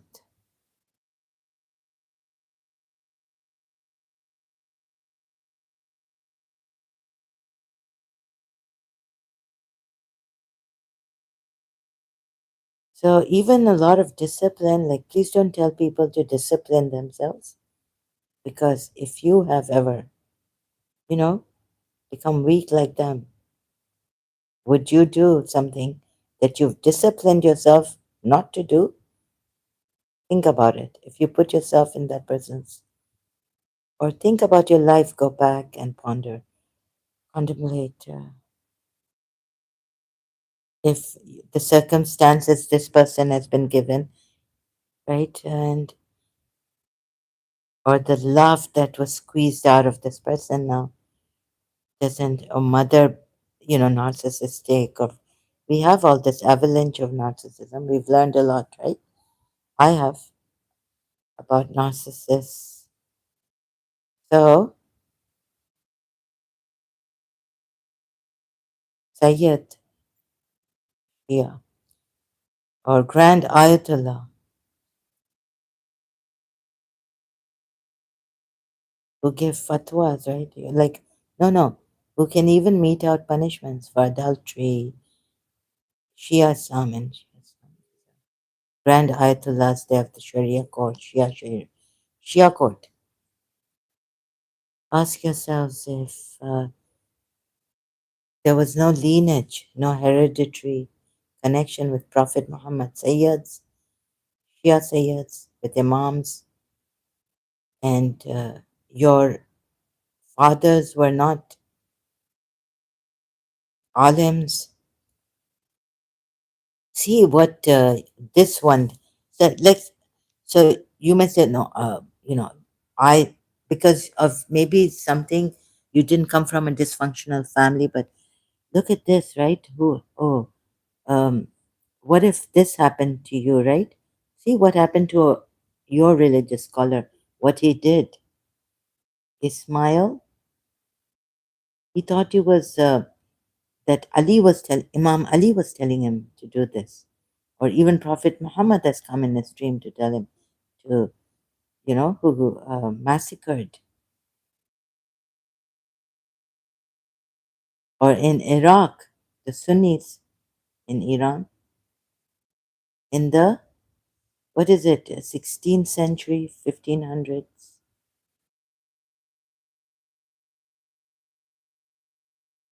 So Ismail met resistance with force, with force. As many as 20,000 Sunnis were killed in the city of Tabriz when they resisted conversion, just resisting conversion. And you would, the contemporary ulamas, grand ayatollahs, do you know about this history?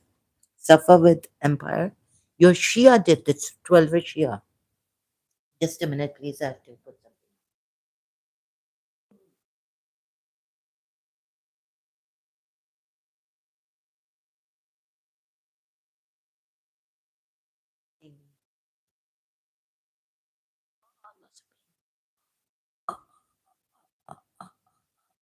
I watched the yellow song. Ah, sorry, excuse me, the pain. Okay.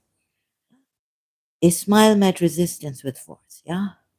More often, though, the killing was limited to the religious and political leaders, oh, of Sunni populations. And the rest, they, the Pastaki. Acha, acha. That's how they were like saved.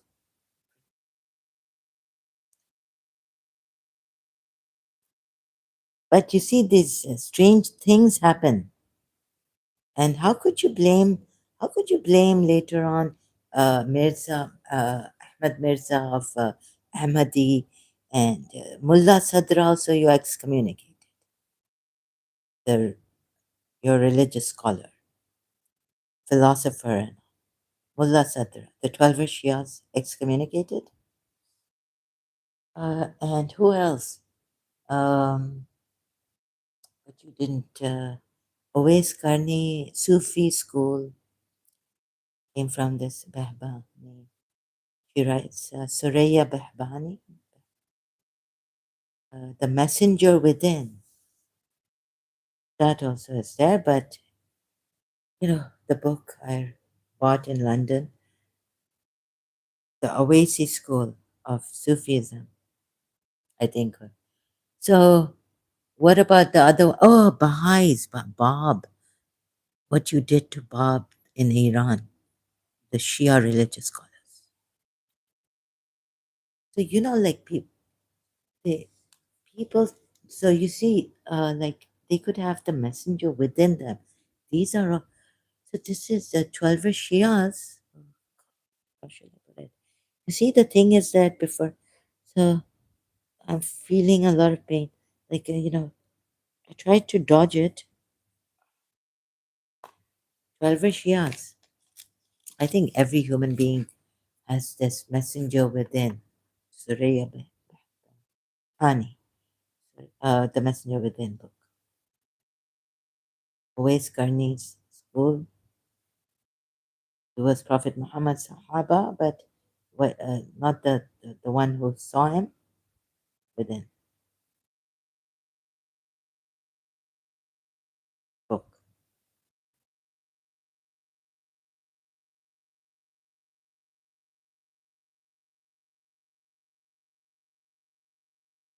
I can't find it. Okay, Suraya Oasis School, or if I can spell her name right, Suraya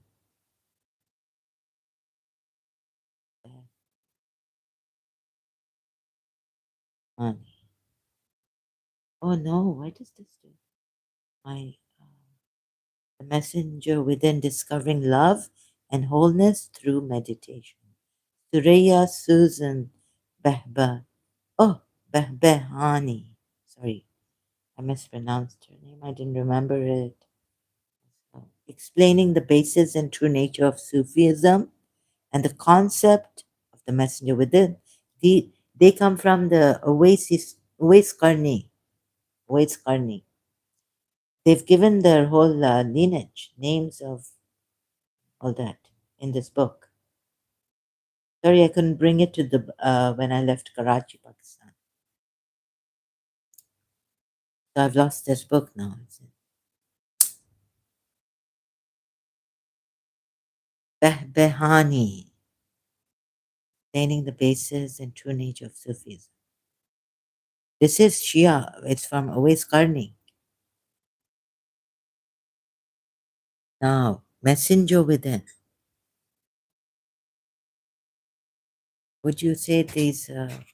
Why would the Shias go after every man, every woman? And also look at this, right? Thanks to thank God I got this from Salim Ismaili. Salim, not Salim Lalani. What is it? Surah Nur Ayat 50 or 55. See, God will make them successors. Now you're stuck to imams, 12 imams, and all this. That was Moses' time, and Prophet Muhammad's hadith also. He gives the names of 12 imams. He says there would be 12 imams, or have it. And so Imam Raza telling you there are 12 after Imam. So Imam Musa Kazim telling you there are 12 imams. But Imam Jafar Sadiq, if you go to Ismail, his eldest son, he tells you that now they're not that, he wouldn't tell you that they are 12 imams, right? Imam, because he's from the Ismaili. Allah's promised those who have believed among you, and Shia, he's a Shia. Ismailis come from him. Allah has promised those who have believed among you and done righteous deeds that He will surely grant them succession, authority upon the earth. Just as He granted it, is this before Prophet Muhammad came or for afterwards? Just as He granted it to those before them, and that He will surely establish for them their religion. Oh, so the Shia will say their religion has been established, and this was God knows. Oh, when did it come? We go to, oh God, what do the Shia say now? Just let me see. Allah Matawadu.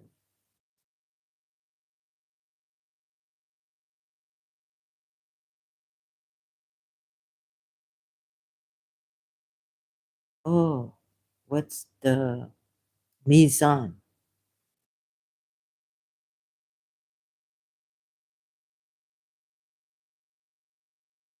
Oh, here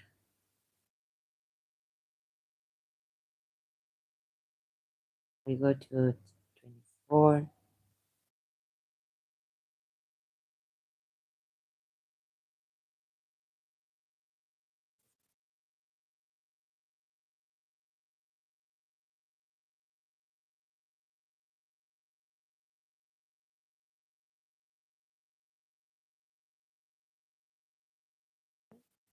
Oh, sorry, excuse me.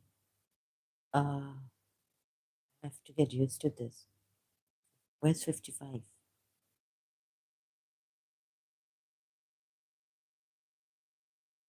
Website, the style, 55 thing.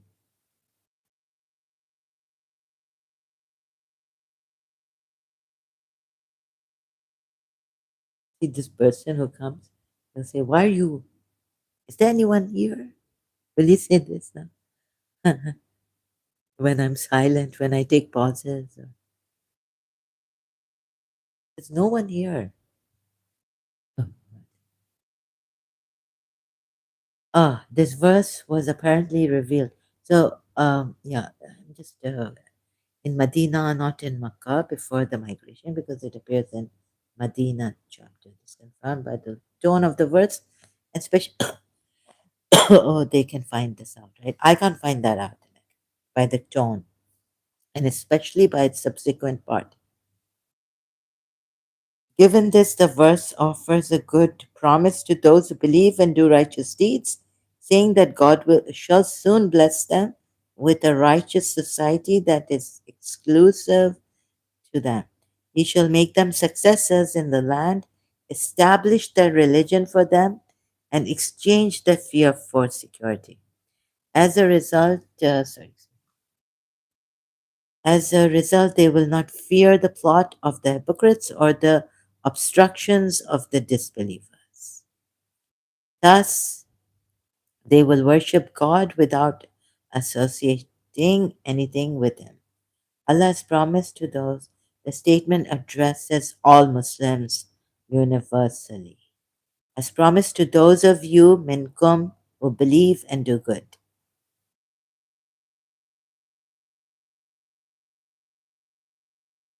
This statement addresses all Muslims universally, including both the hypocrites and the believers, including those who do good deeds and those who do not. Then the particle min, literally of, in minkum is partitive, not descriptive, meaning that the verse's promise is specifically for those individuals among the Muslims who believe and do good deeds, but not others. That he will most certainly make them successors. Yeah, so now in the land as he made successors, it means there are two possibilities. For the meaning of istikhlaf here, meaning khilafah. It means giving them divine khilafah, caliphate, vicegerency, vicariate, yeah, vicariate, as used in the stories of Adam, David, and Solomon, where God says, I'm going to place in the land a khalifa. Surah 2 ayat 30. O David, surely we have made you a khalifa in the land. Surah 38 ayat 26. And Solomon inherited David. Surah 27 ayat 16. Given this meaning, those before them would be the previous prophets. And saints who were vicegerents, there were saints also, excuse me, and saints who were vicegerents and representatives of God. However, this meaning is unlikely, as we shall explain below. Number two, it means making a group of people inherit the land and giving them authority and dominion over it after another group. As he says, surely the land is Allah's. He causes such of his servants to inherit it as he will. And the end is for those who guard against evil. Surah 7, ayat 128. And as for the land, as he wills, right? As he will? As he wills in English. I don't know. As for the land, my righteous servants shall inherit it. Surah 21, ayat 105. Given this meaning, those before them would be the believers among the nations of the previous prophets, such as the people of Noah, Hud, Saleh, and Shuaib, Jethro, Reuel. God obliterated the disbelievers and evildoers among them, but he saved their pure believers. He describes them collectively as follows.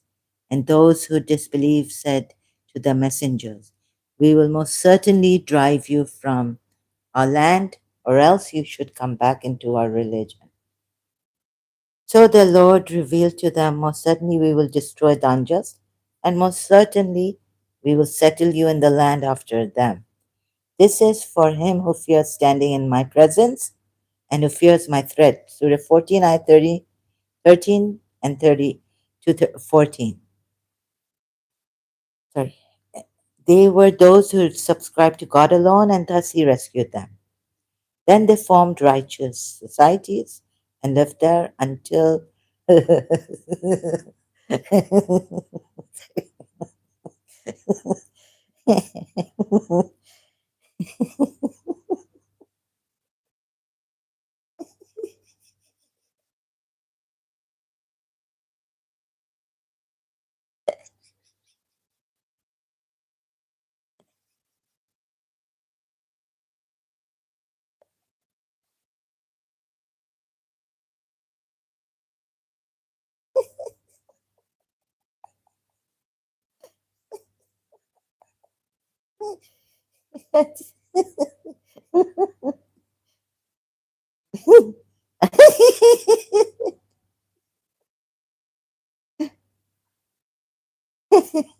तुम इतना जो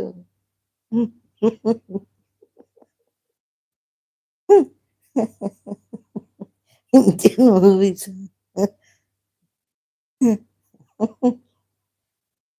Until I'm just thinking of Bob. They went after Hafiz Shirazi too. He's so Khizr. The Irani religious scholars and lived there until time took its toll on them. And so their hearts were hardened. Surah 57 and 16. The poor people really. I have to crack up. I mean, sorry about this. Some exegetes have said that those who were made successors before them refers to the Israelites. When God killed Pharaoh, God, this is too much. And then, okay, so let me see if I can Surah 28 at 5 to 6. The problem with this view is that the society of Israelites, okay, so this is the problem and the succession of this. One may say that it's too long. You might say perhaps the verses first making a comparison. Okay, the answer is that that is fine. Sorry. Thumbkin, thumbkin is to make something fixed.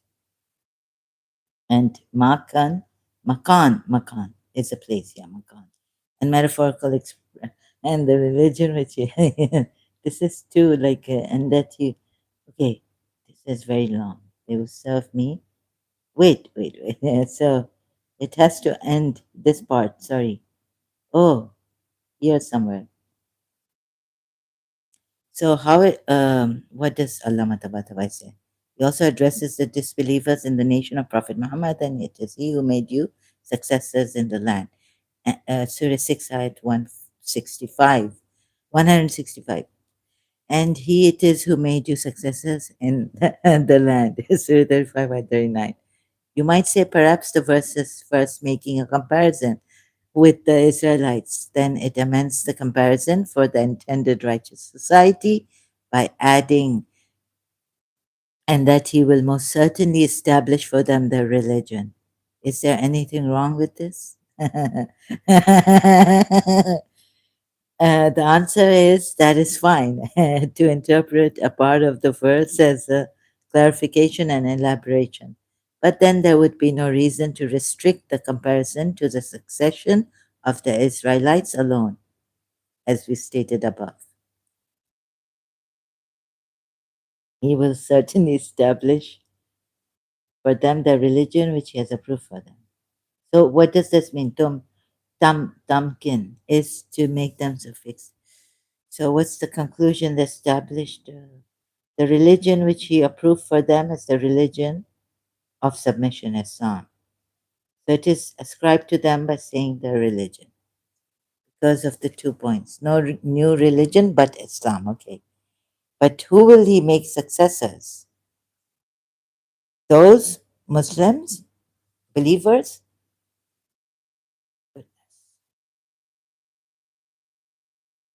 Fitra, innate nature that he will most certainly.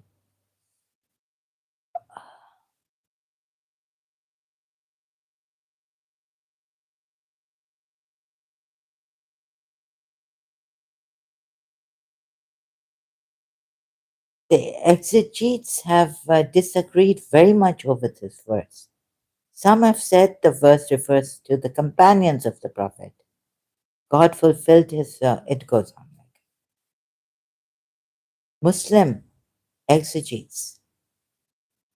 God fulfilled his promise of making them successors in the land, establishing their religion for them and exchanging their fear for security by making Islam victorious after the death of the Prophet during the time of rightly guided caliphs, the Khulafa al-Rashidin. The word istikhlaf, giving succession, making inheritors, replacement, here refers to the succession of the four caliphs after the Prophet. You see, this how Sunnis have done this. Or the succession of the first three of them. It is attributed to all the companions, even though only a few of them were inheritors. Based on attributing the properties of a prophet, So some have said the verse refers to the entire nation of Muhammad, giving them succession, refers to making them inherit the land as God gave the land in inheritance to the previous nations.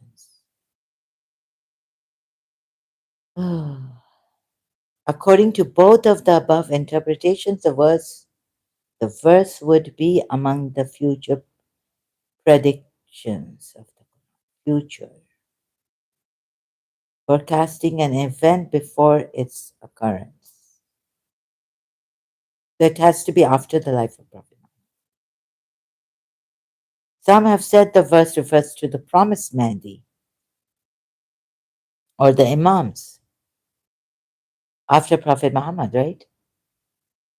Who will fill the land with justice and equity after it is filled with injustice and inequity. As mentioned in Mutawatir, repeatedly reported, mass transmitted narrations. Those who believe and do good are the Prophet and the Imams of his household, Al Bayt. However, what can be understood from the tone and theme of this noble verse, given our discussions above and keeping away from, excuse me, the neglectful and compromising views that certain exegetes have fallen into, is that the promise in this verse pertains to only a subset of the Muslim community, Ummah, not to all of them, and not to any specific individuals among them. The subset of Muslims that is explicitly mentioned in the verse is those who believe and do good.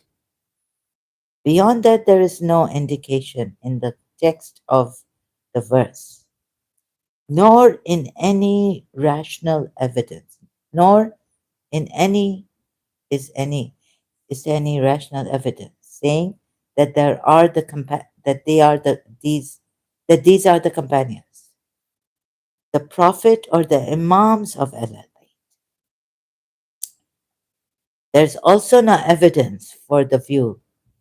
So there's no so not the companions, not these are the companions, the prophet or the imams of Allah. So then there is also no evidence for the view that those who believe and do good include the entire Ummah. Just so obscure, right? Very generally put. Sorry, very generally put. And so no one can claim that this verse means the Prophet and the Imams of Al Bayt or the companions.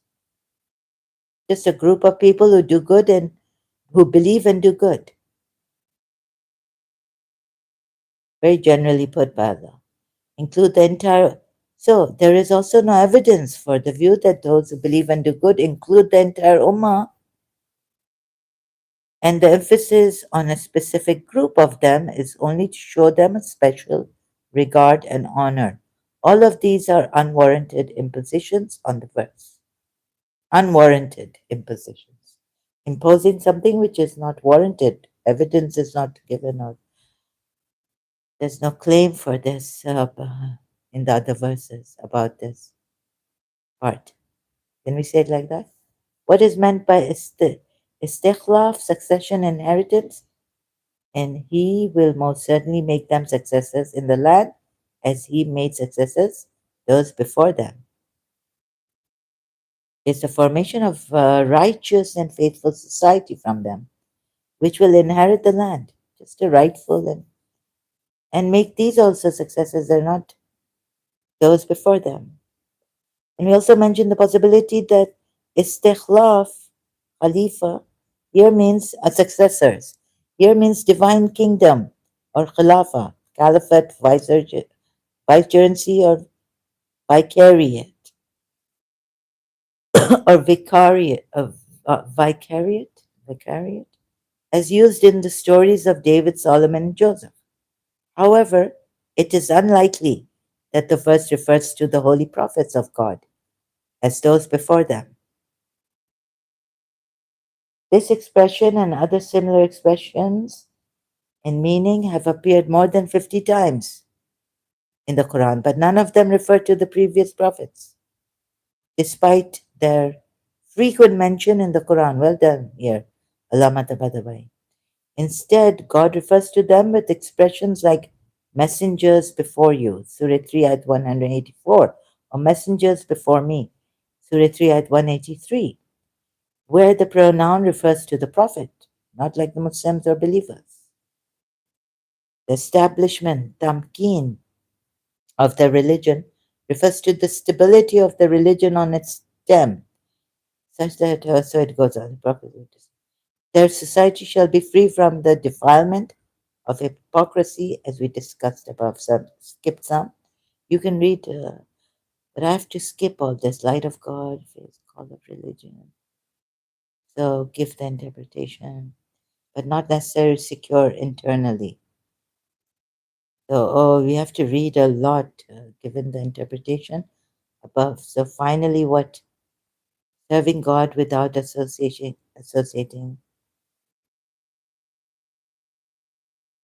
One may object, what is the point of revealing this verse at a time when neither the Mahdi nor any of those with him were alive? How does this promise encourage those who believe and do good among the audience at the time of revelation? The answer is the objection is based on confusing individual and collective addresses. Oh God, this goes on. So, uh, finally,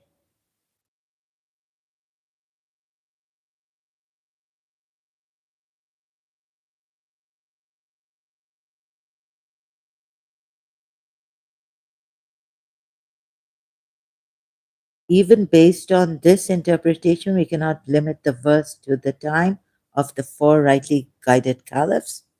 Rather, the verse's promise would apply to the subsequent times until the fall of the Islamic Caliphate in 13th century CE. Similarly, there are no grounds for saying that the verse is only about the four rightly guided caliphs individually.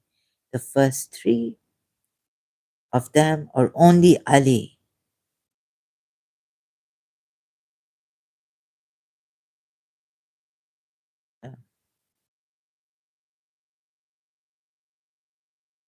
Uh, so it's a very general, yeah. So anyone, I think, can we, given the above, we want to give the due justice to the words. It would only match the promised society that will be formed after the appearance of the Mahdi. However, if we interpret its terms and phrases loosely and not literally loosely, then the succession of those who believe and do good among them could refer to the succession of the entire Muslim nation, Ummah, justified by some form of generalization, taghlib, or other similar considerations. Based on this loose and broader interpretation, the establishment of the religion that God has approved for them would refer to being known in the world as Muslims. It means that Islam is counted as a religion formally, yes, and 73 denominations. Even though they may be divided into 73 denominations, where some of them declare others as heretics and do not see them entitled to life, honor, and property. They're not even these Muslims, that these divided 73 sects, denominations of Islam, where some of them declare others as heretics. You see, this is the problem. And these Muslims who come here, and the ones who I explain the Quran to, why don't they bring this problem out? See, you don't see this problem also. And they want to hang on to their religion because their ego is in it for identity too. All these problems Islam has. And so they're not even entitled to life, honor, and property. What kind of a religion is this? The exchange of their fear for security, where they worship God without associating anything with Him, would refer. So, forget it. Anyways, okay, so let's just come to the See? Shias and now it could be Bob, Baha'i. Bob, let's go to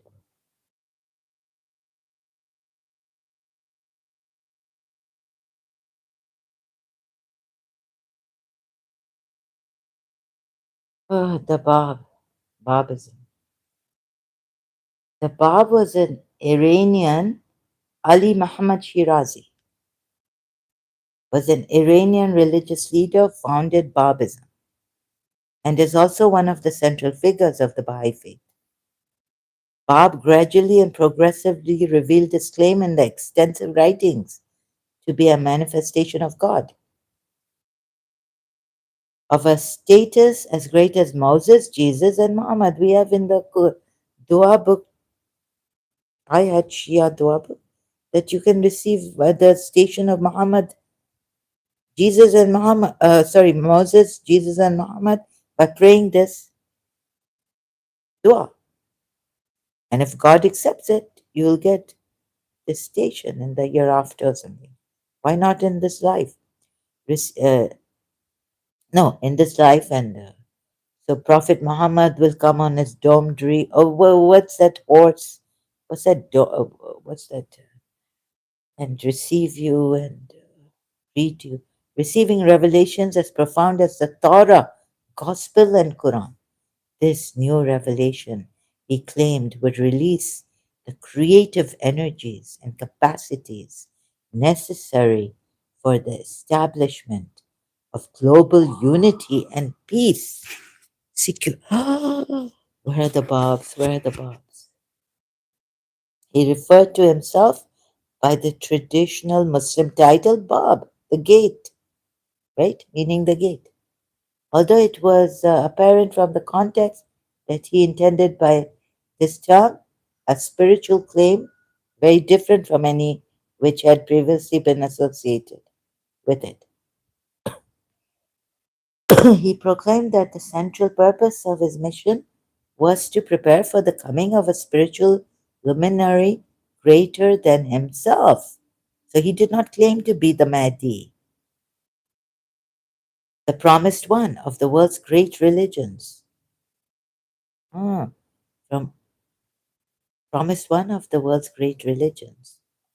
He referred to this promised deliverer as he whom God will make manifest, not only from the Shia 12, but from the world's great, like Kalki, he will have Kalki's power, Buddha, the final, or something. And I had this dream that even the Hindus believe in him, Imam Mahdi, or Imam Sahib Zaman. So he referred, promised deliverer. See here it says, the promised one of the world's great religions, worlds, not one of the world's great, promised one. He will have all the power carried through. Oh, the, so he whom God will make manifest. The Bab was the gateway. You know, Ali, Prophet Muhammad has said, Ali, I am the city of knowledge, and you are the gate of that city of knowledge. And look what the Shias have done to him, 12 Shias. Terrible, terrible. So you see, this religion, or even the Sunnis would have done it. So Sunnis against Shias, Shias against Sunnis, but the Shias don't. Shias are waiting for them. But look what you did here. You say we're waiting for, and Imam Mahdi said he's coming to Ismail the First in the 16th century, and then what happened? 1500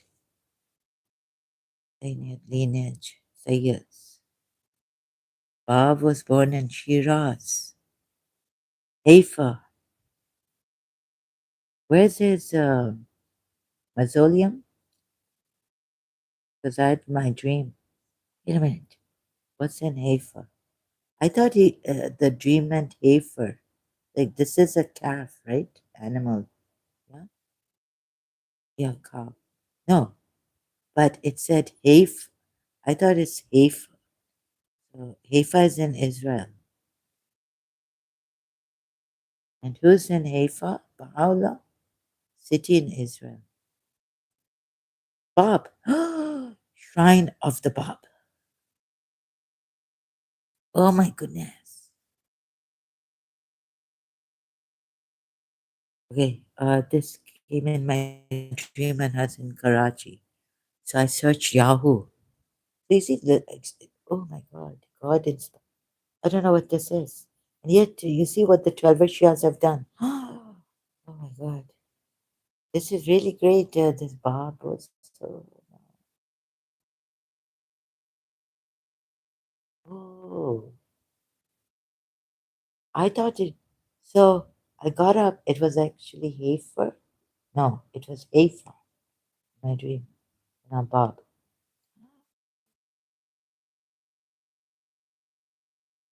So the Baha'is consider him a manifestation of God.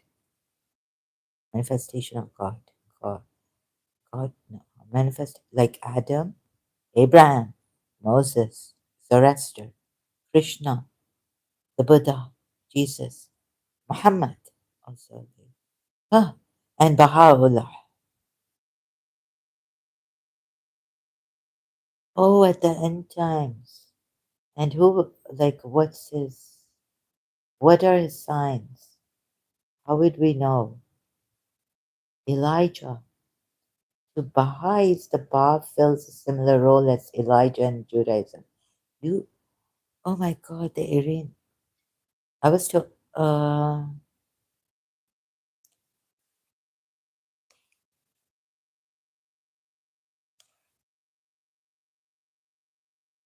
oh my God, why am I? See how I've come back here. Would it be that in this whole world there's one here in the UAE? He's the one, God of compassion, I was told. How would we know who he is? This one we're waiting for. And yet, you see what the Shias did to him, 12 Shias in Iran. Allah bichara is. Don't do these things. Okay, so huh, manifestation of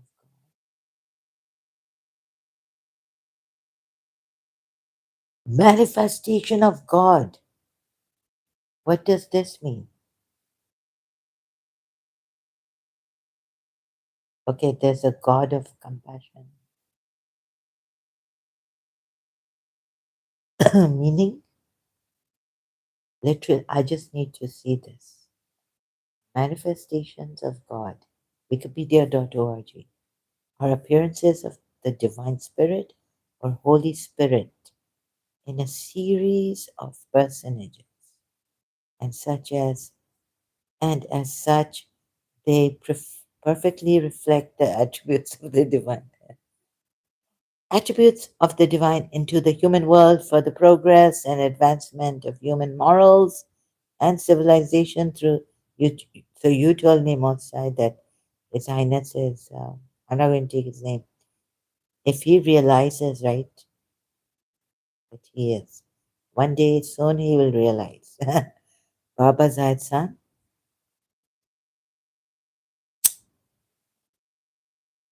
he has to realize, claim, lo, that he is the, okay, he's the, you told me, manifestation of God, so God of compassion. Can you believe it?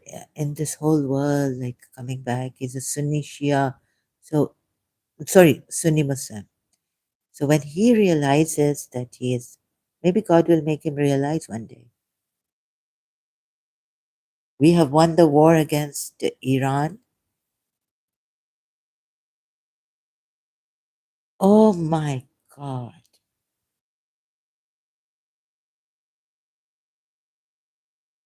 God of compassion. Manifestation of God, appearance of the divine spirit. Or what? I'm asking God, like, okay, so Prince Rahim Agha Khan, You're, s- you're telling, so they perfectly reflect the attributes of the divine.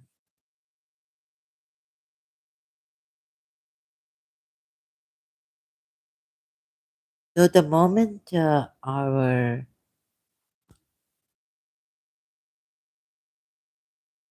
he realizes his truth, he will stop all this. They have blamed him, maybe falsely accused him. He, let's say even if he was doing something, he wasn't there. Don't. Oh my God! So you see, even I, as a Shia, like, uh, oh my goodness, I can't properly. Sorry, I'm so overwhelmed. I apologize. So when you realize your truth, the truth about you, that all beings are one of oneness, then you stop doing the wrong things. Like, see, it's okay. Like, see, if it's, I'm not saying it's a sin. Maybe you wanna, like, it's love too much. It's too passion, lot of passion. My love is more. Like, have you ever said that there's something more than love? What is that? Adoration? Or that love is, my love is more than the ocean's waters? No, no. More than the shivering winds, deeper than the ocean's waters, just that taller than the tallest trees, more than the. So once you realize you are love, or then would you want something else? Like your true love, divine love, what would you want? Excuse me. Oh my goodness. Wait. So, can you believe it? Me, Baba Zayed and Her Highness Sheikha Fatima bin Mubarak Al Katib's son, who I thought some time back, God of something else about him. Now God Most High has told me that what he is. So we will, try. They say he knows. I was watching this. He knows his limitations, right? Oh my God, could our Sheikh be? Then I'll be celebrating going out. Oh my goodness, what Anna Bashanti? What are ascension symptoms really? Now what you think? Yeah, I'll watch this. 4 hours ago, I watched this. So on what's it? Sorry, I keep forgetting. Carl's Carlson Tucker on NBC.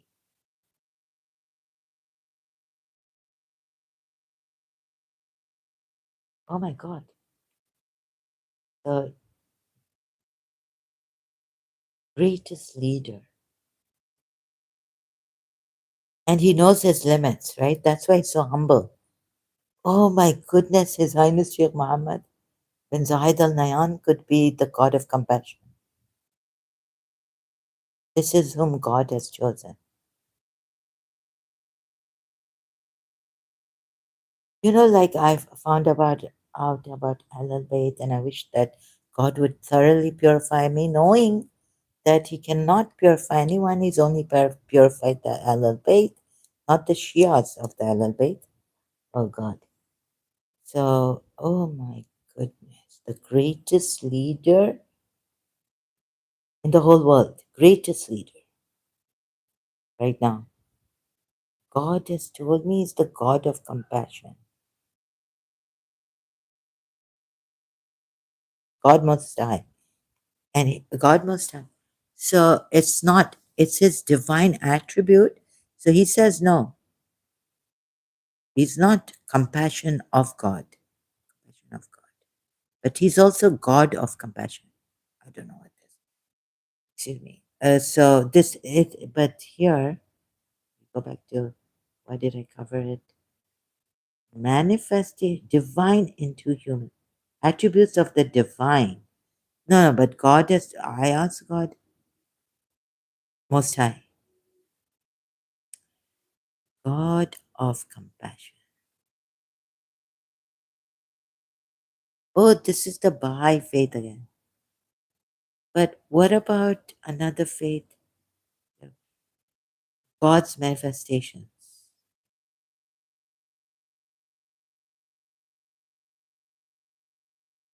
Can you, because God the Most High says that He is, you see all this compassion, Ar-Rahman, Ar-Rahim, all these, it wasn't established on earth, right? Security, peace, well being, welfare.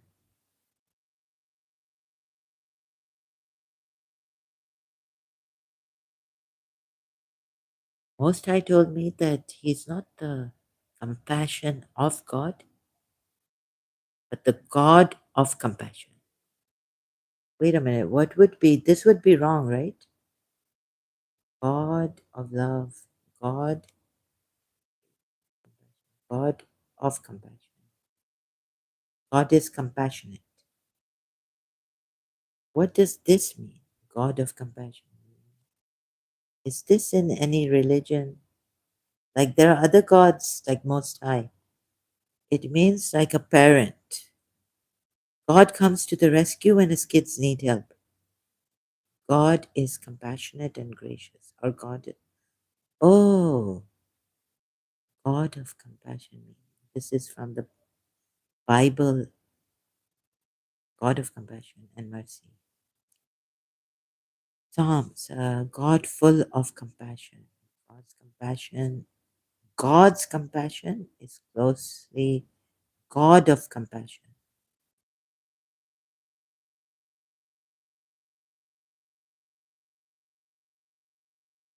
What did you get? Tell me. He's stopping me.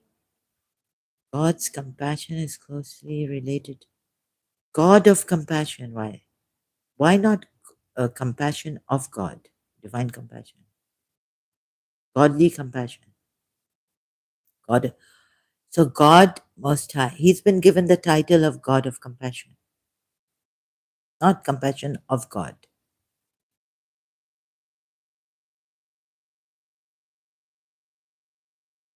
God of compassion. So he. Have to then I should celebrate, not be afraid of anything. If this, but I need some more evidence, God. Most High, you have told me, yes. Oh, God Most High,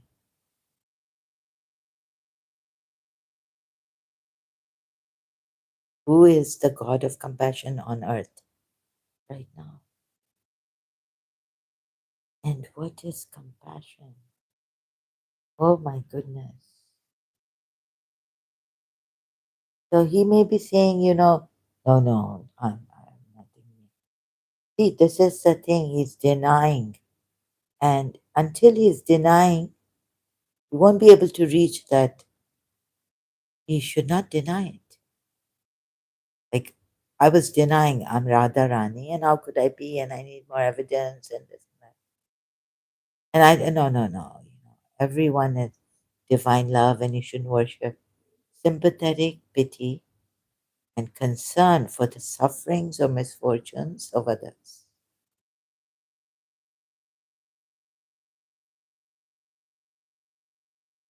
Oh my God, God, and what is the meaning of God? Meaning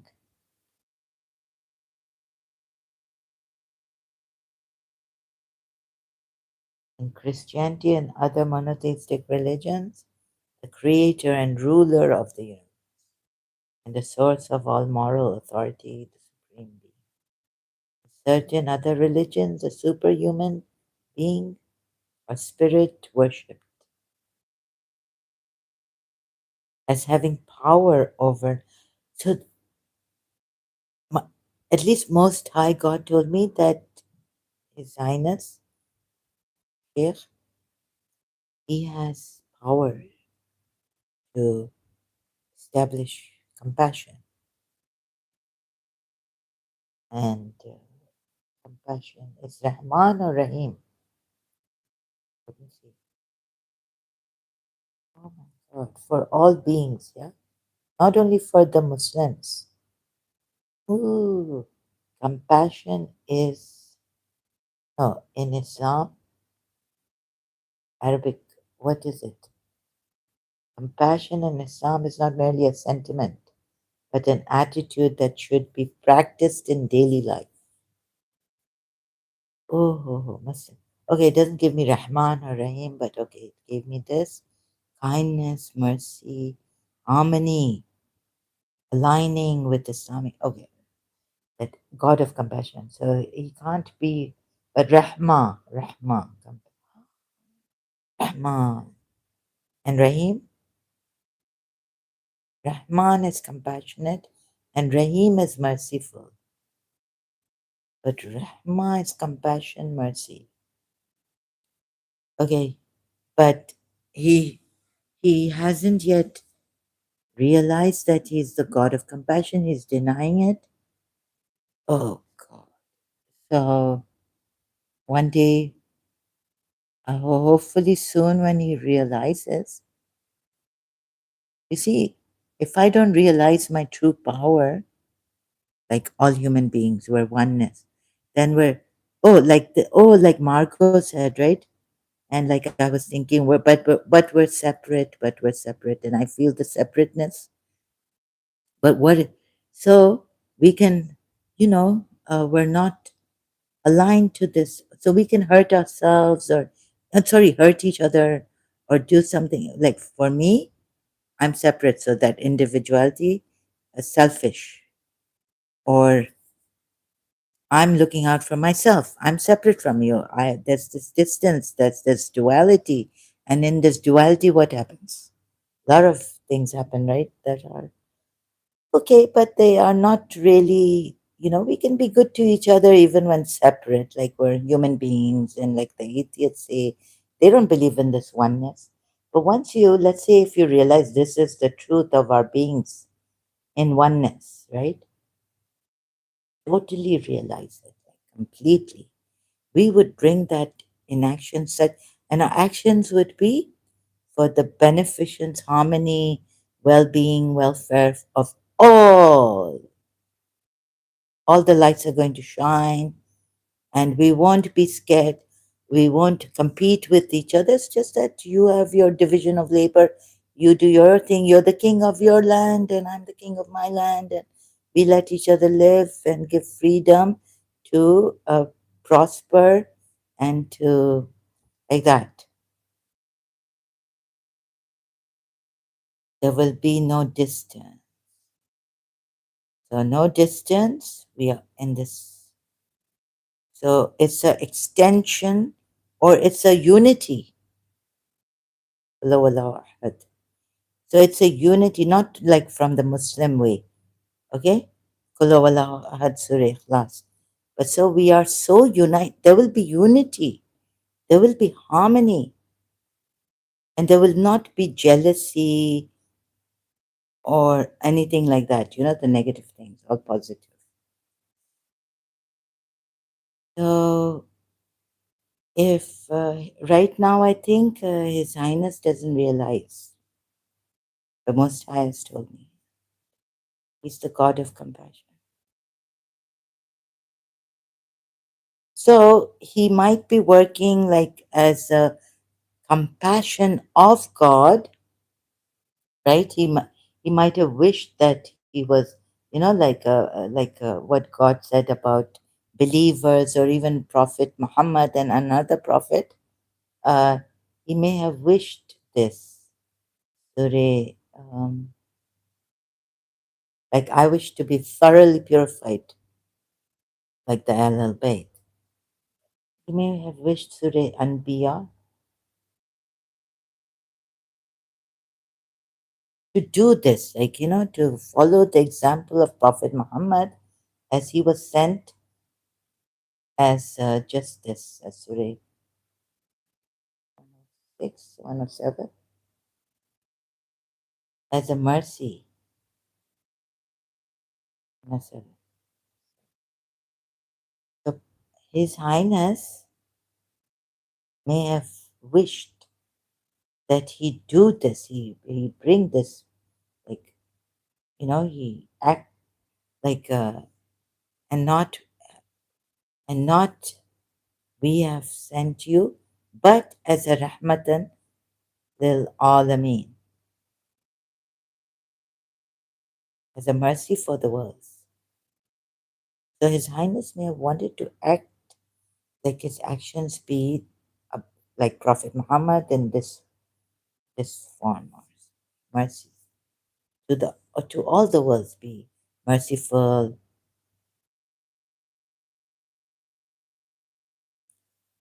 And some of his actions are now showing, like Jassim al Junaid also, and Amjad Taha praising UAE, and saying. So at first there was this thing that maybe Imam Mahdi, when I was a Shia 8, 10 years ago, that Saudi Arabia's crown prince, King Abdullah's son or someone, is the Mahdi, but he's disguised, so he's been born in Saudi Arabia, and then he will go against his the Sunni, you know, even though he's not a Sunni, he's a Salafi or no, but King Abdullah of Saudi Arabia was very moderate, a moderate Muslim. So, but then slowly, slowly, it's come out of this religion, that this religion is false, and that maybe it's maybe, let's see, MBZ, MBS, Shahzada, Crown Prince of Saudi Arabia. Haris Sultan said the Crown Prince. So, they're all like, but the president, can't say, they're not allowing me, but the Most High has told me. And so maybe he wished, his father was very generous. And so he loved Islam. They loved Islam, and so he wished that he could bring this in real life, like practical. It hasn't been happening since a long time, and for all, like even disbelievers, never hurt any non-Muslim, like we Shias believe and all that. And so be a mercy to all the creatures, even the disbelievers, apostates, hypocrites also, be good with them. His father, the way so, like that. So now God has told me, no, he's not only the compassion attribute of God, but he's the God of compassion, Most High. Most High God has told me. So someone's putting the hand on, hand on the mouth. I could be executed. I don't want to put that burden. I'm not the one saying it. So I'm asking for more. So I told God, okay, I died this day. I couldn't go. I said, okay, but the 3 days give me, I might go out. But I couldn't go out. So, and but before that, I also said that night, I said, don't push me to go out, right? Don't give me that kind of evidence that Devi said, I'm going to take you out. If you are Radha Rani, you will go out. And I was like, and then I couldn't, but I did. So I wasn't able to earlier on, but I did. I went out. And then for His Highness, I said, please, God, I'm feeling so weak. Okay, 3 days. Or that night, I thought, okay, if it's a lie, then may I die tonight. But I didn't die. Things happened. I wanted to kill myself, like take my life. God knows what came. But then things just, I didn't kill myself. I didn't commit suicide. I was like, oh, maybe I'll just die. The things that were coming on YouTube of my finding, not my findings, but the posts and all.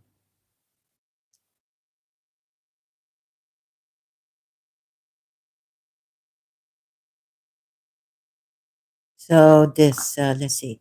So once we realize, that's why this is so important that God that night told me, go back to the eye. And why is this eye asking? Because maybe you have this eye, as the you, wait a minute, this eye asking, is this I below this I am? And so this eye has been covered with the worldly, people like you have lost your, the lost sheep Jesus said about him.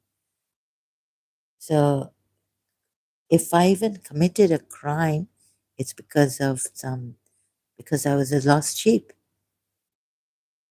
And like in Jesus of Nazareth, right?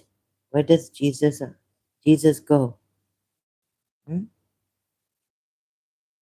If I can find that clip, Jesus of Nazareth, he goes where that that Simon, no, uh, the other, what was his name? Simon Peter, the brothers.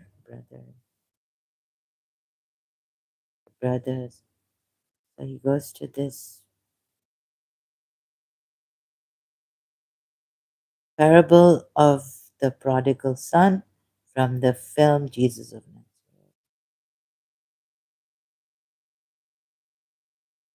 You see, it's like that, this modern party clubbing, right?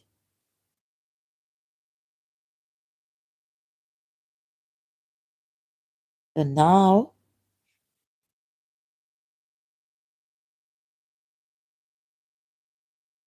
when we realize who we are, what happens?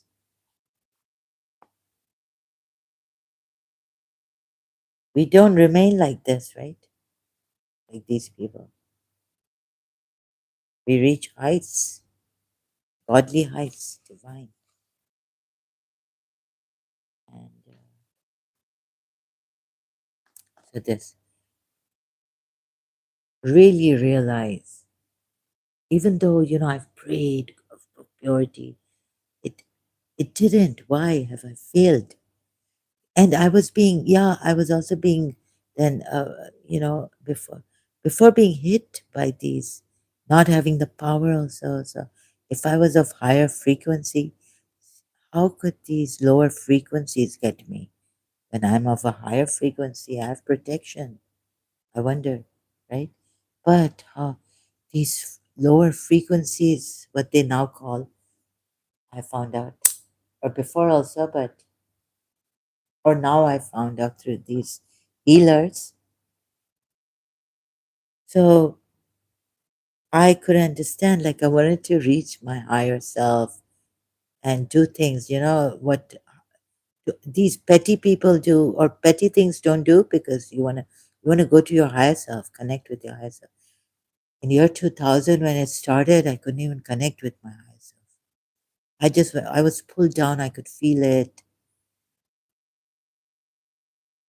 So I started to abuse, and later on, oh, it was terrible, extremely ultra shocking for me. So, anyways, now back to, and so just there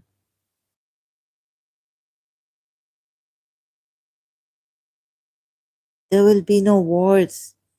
There will be no fighting. Just in this greatness, in our greatness, in our truth, true nature.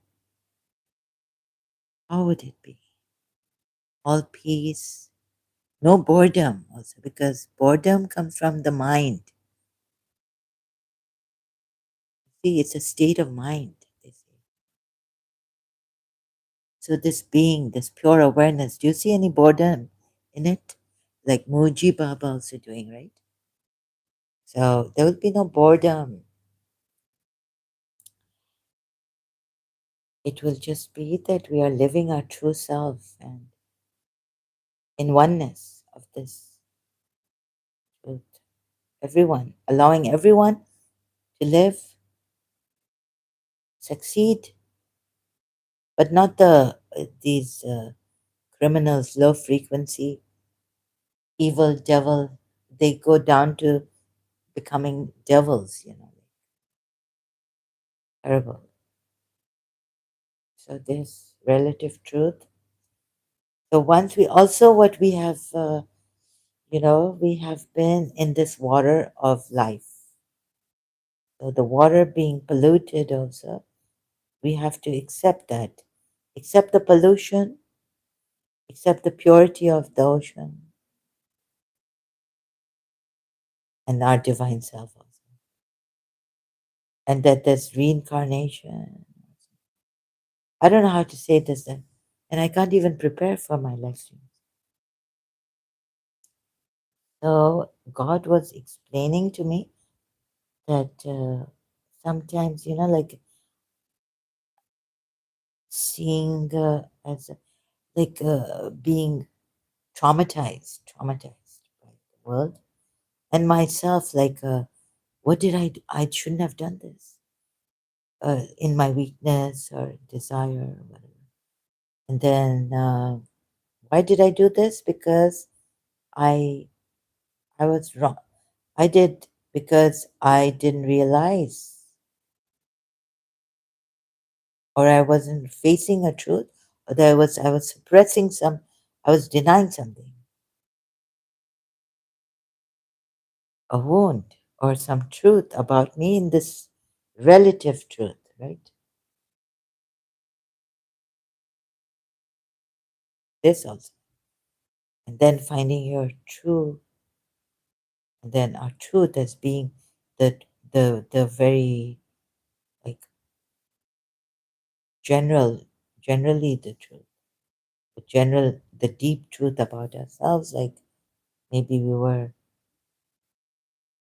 God, so like that. If we deny it, so to reach this also. So we're denying relative truth. We have to embrace our relative truth. And that, like someone loved us, but we won't deny that. No, no, she's not my mother, or no, no, I'm not her mother. I can't claim that. I have been resisting also or denying love. And like, oh, there's no love. Forget it. It just gives you failure. Or this love was just an emotional attachment or a fixation or an obsession to fear, um, or an attachment to then work for becoming detached or do therapy on me so that I will, doctor, stop being obsessed with someone I love or I think I love or I'm attached to emotionally. So, and so I denied love, right? Oh, these are all, the people are right. I didn't love my teacher. It wasn't even I loved myself. It was just an emotional attachment. It was just that. It wasn't like a fraternity, even, but it was a deep emotional attachment. Fraternity to denying.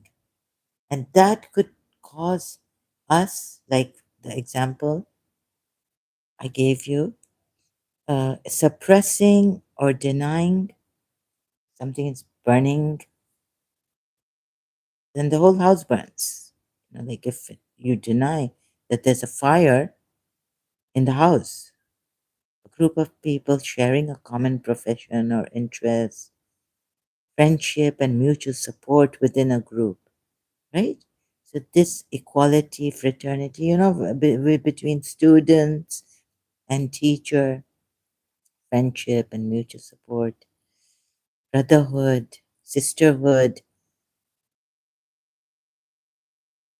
companionship, yeah, like that, yeah. So it was okay. So I was denying it because the past also relationship before finding out that I'm reincarnated and who I truly was in my past life. I was like, I got into what people started to say that really this wasn't love. They convinced me, the people, and I started to write and I started to believe in 1989 about or end of 88, 1988. Oh my God!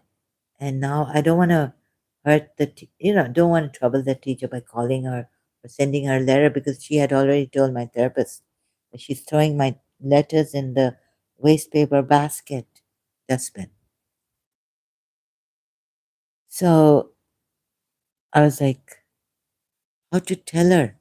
Oh my God, I've realized that I lied to myself and I was lying, but it wasn't a lie. But I have to tell them, oh, it's not love. It was so shocking for me. I have to tell her that, but I can't. So denying love, fraternity due to, fraternity, caring, sharing, togetherness,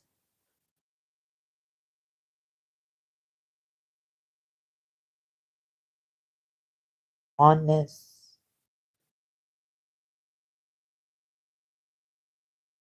denying.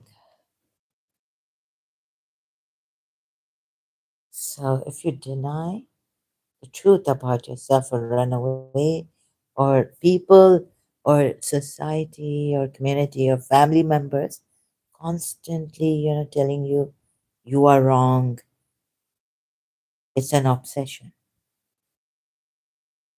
it's a fixation, it's unhealthy. Relationship. It's an unhealthy relationship. You think, oh, something's wrong with me. Yeah, I'm too much. People get scared of your love. You love one person and you love them, and then they get scared of this. They can't accept it. Forget can't accept it. But your love is bad. This is foolishness. This is foolish love. Or you're like a possessed mother. Oh, a mother who's possessive about about her child. You're like a possessive mother, not possessed mother, sorry. Sorry. Glasses just slipped and I can't breathe properly. So, like a possessive mother, can't think straight even. Tired now. How much time has passed? So, you get it now succinctly. I'm not a genius. The genius will explain. I'm not even prepared.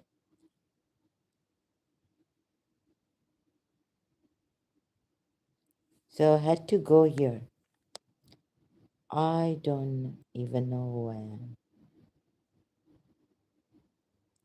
Once you realize who you are, not without knowledge,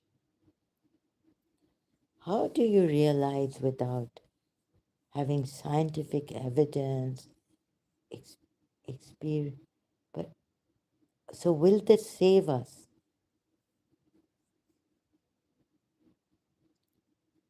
Realize that you're not only the candle, but you're also the light of this world. You're the, huh? Then will you be scared of the darkness? Would you do things? Then this darkness will look.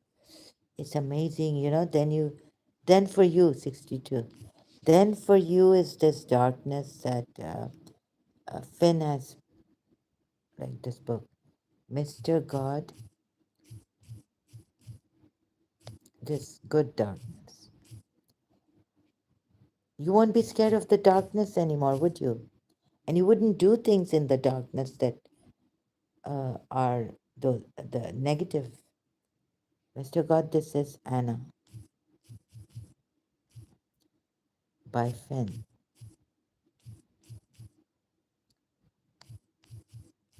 The darkness makes your soul stretch in the darkness.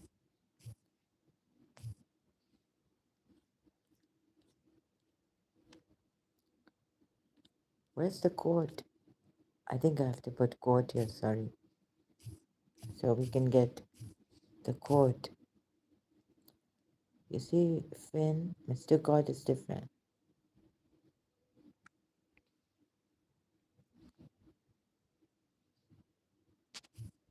That's,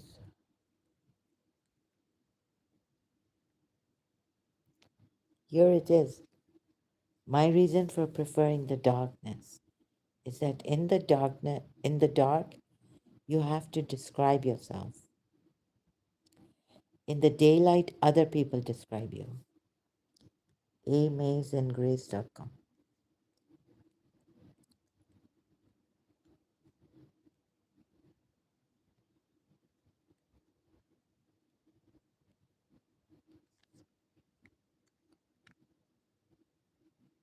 Sent.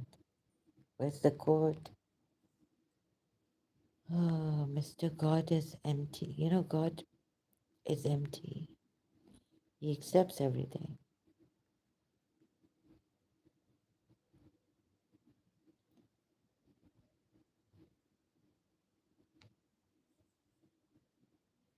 The soul is imprisoned, protected. Nothing can get in to hurt it, but then it can't get out either. Being saved has nothing to do with being safe. Being saved is seeing yourself clearly. No bits of colored glass. No protection. You know all the things that's like the environmental, whatever it is, really, bias. However, we've got this, right? No protection, no hiding, naked. Simply seeing yourself. Not running away from yourself. Every person, everything that you know has got Mr. God in his middle.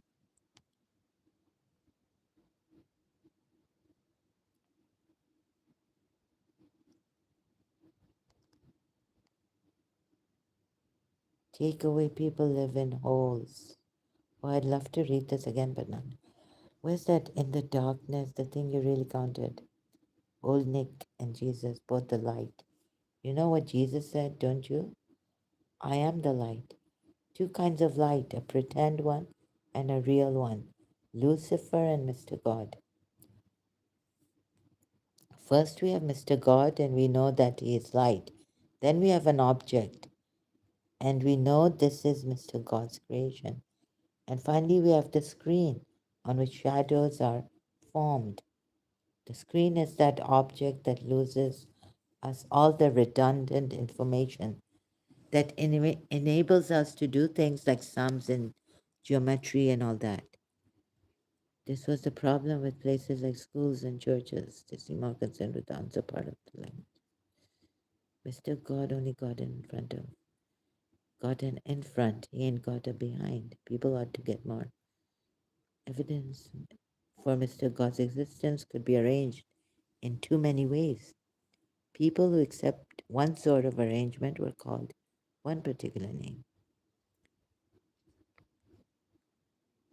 Your soul don't go very far in the daylight because it stops where you can see. The nighttime is better. It stretches your soul right out to the stars. So you see that you won't be afraid of this darkness. It's not Zulumati. My reason for preferring the darkness is that in the dark, you have to describe yourself. Excuse me, sorry. In the daylight, other people describe you. Develop your brain and your five senses. That's only half of it. Develop your heart and the wits. There's common wit, imagination, fantasy, estimation, and memory. Daylight is for the brain and the senses. The darkness is for the heart and the wits. Never, never be afraid. Old Woody, okay. Old Woody tells, not Finn, tells Anna. Daylight is for the brain and the senses. The darkness is for the heart and the wits. Never, never be afraid. Your brain may fail you one day, but your heart won't.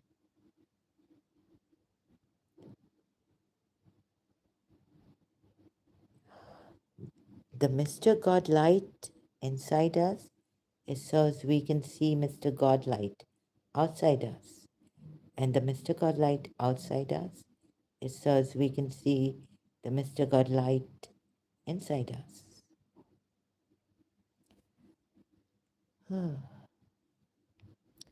This is really good. I'll just have to post it here in the live chat.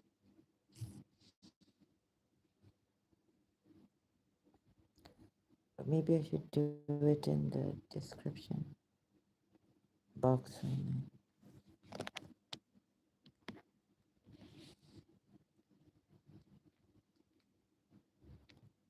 Anyone who wants to go and read this later on, also you can.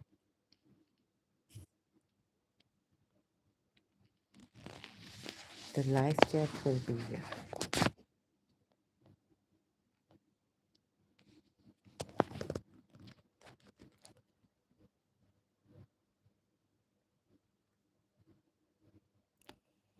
Oh God, what's going on? 7 hours ago. Global Search. Dr. Nasser Beg, PhD. So this is Liana Soul Moon. Do nothing after you hear this and watch everything. 18 hours ago. Oh,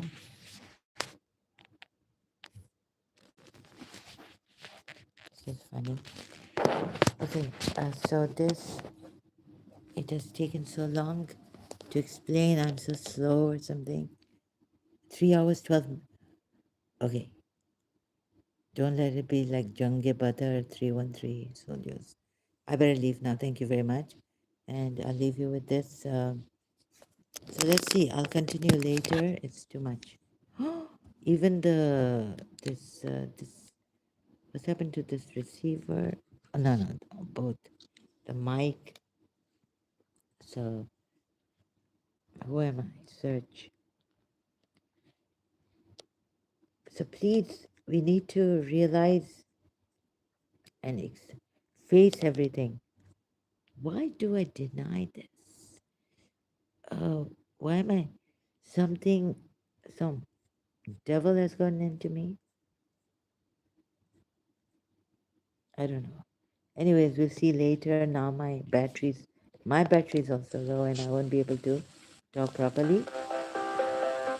Sorry, so no conclusion. Let's keep it open. We'll be back. Until then, thank you so much. Thank you so much. So those working, who have responsibilities, thank you so much. Even the retired ones, uh, thank you so much for taking your time being here. Really appreciate it. See you next time, hopefully. Thank you so much. Really appreciate it.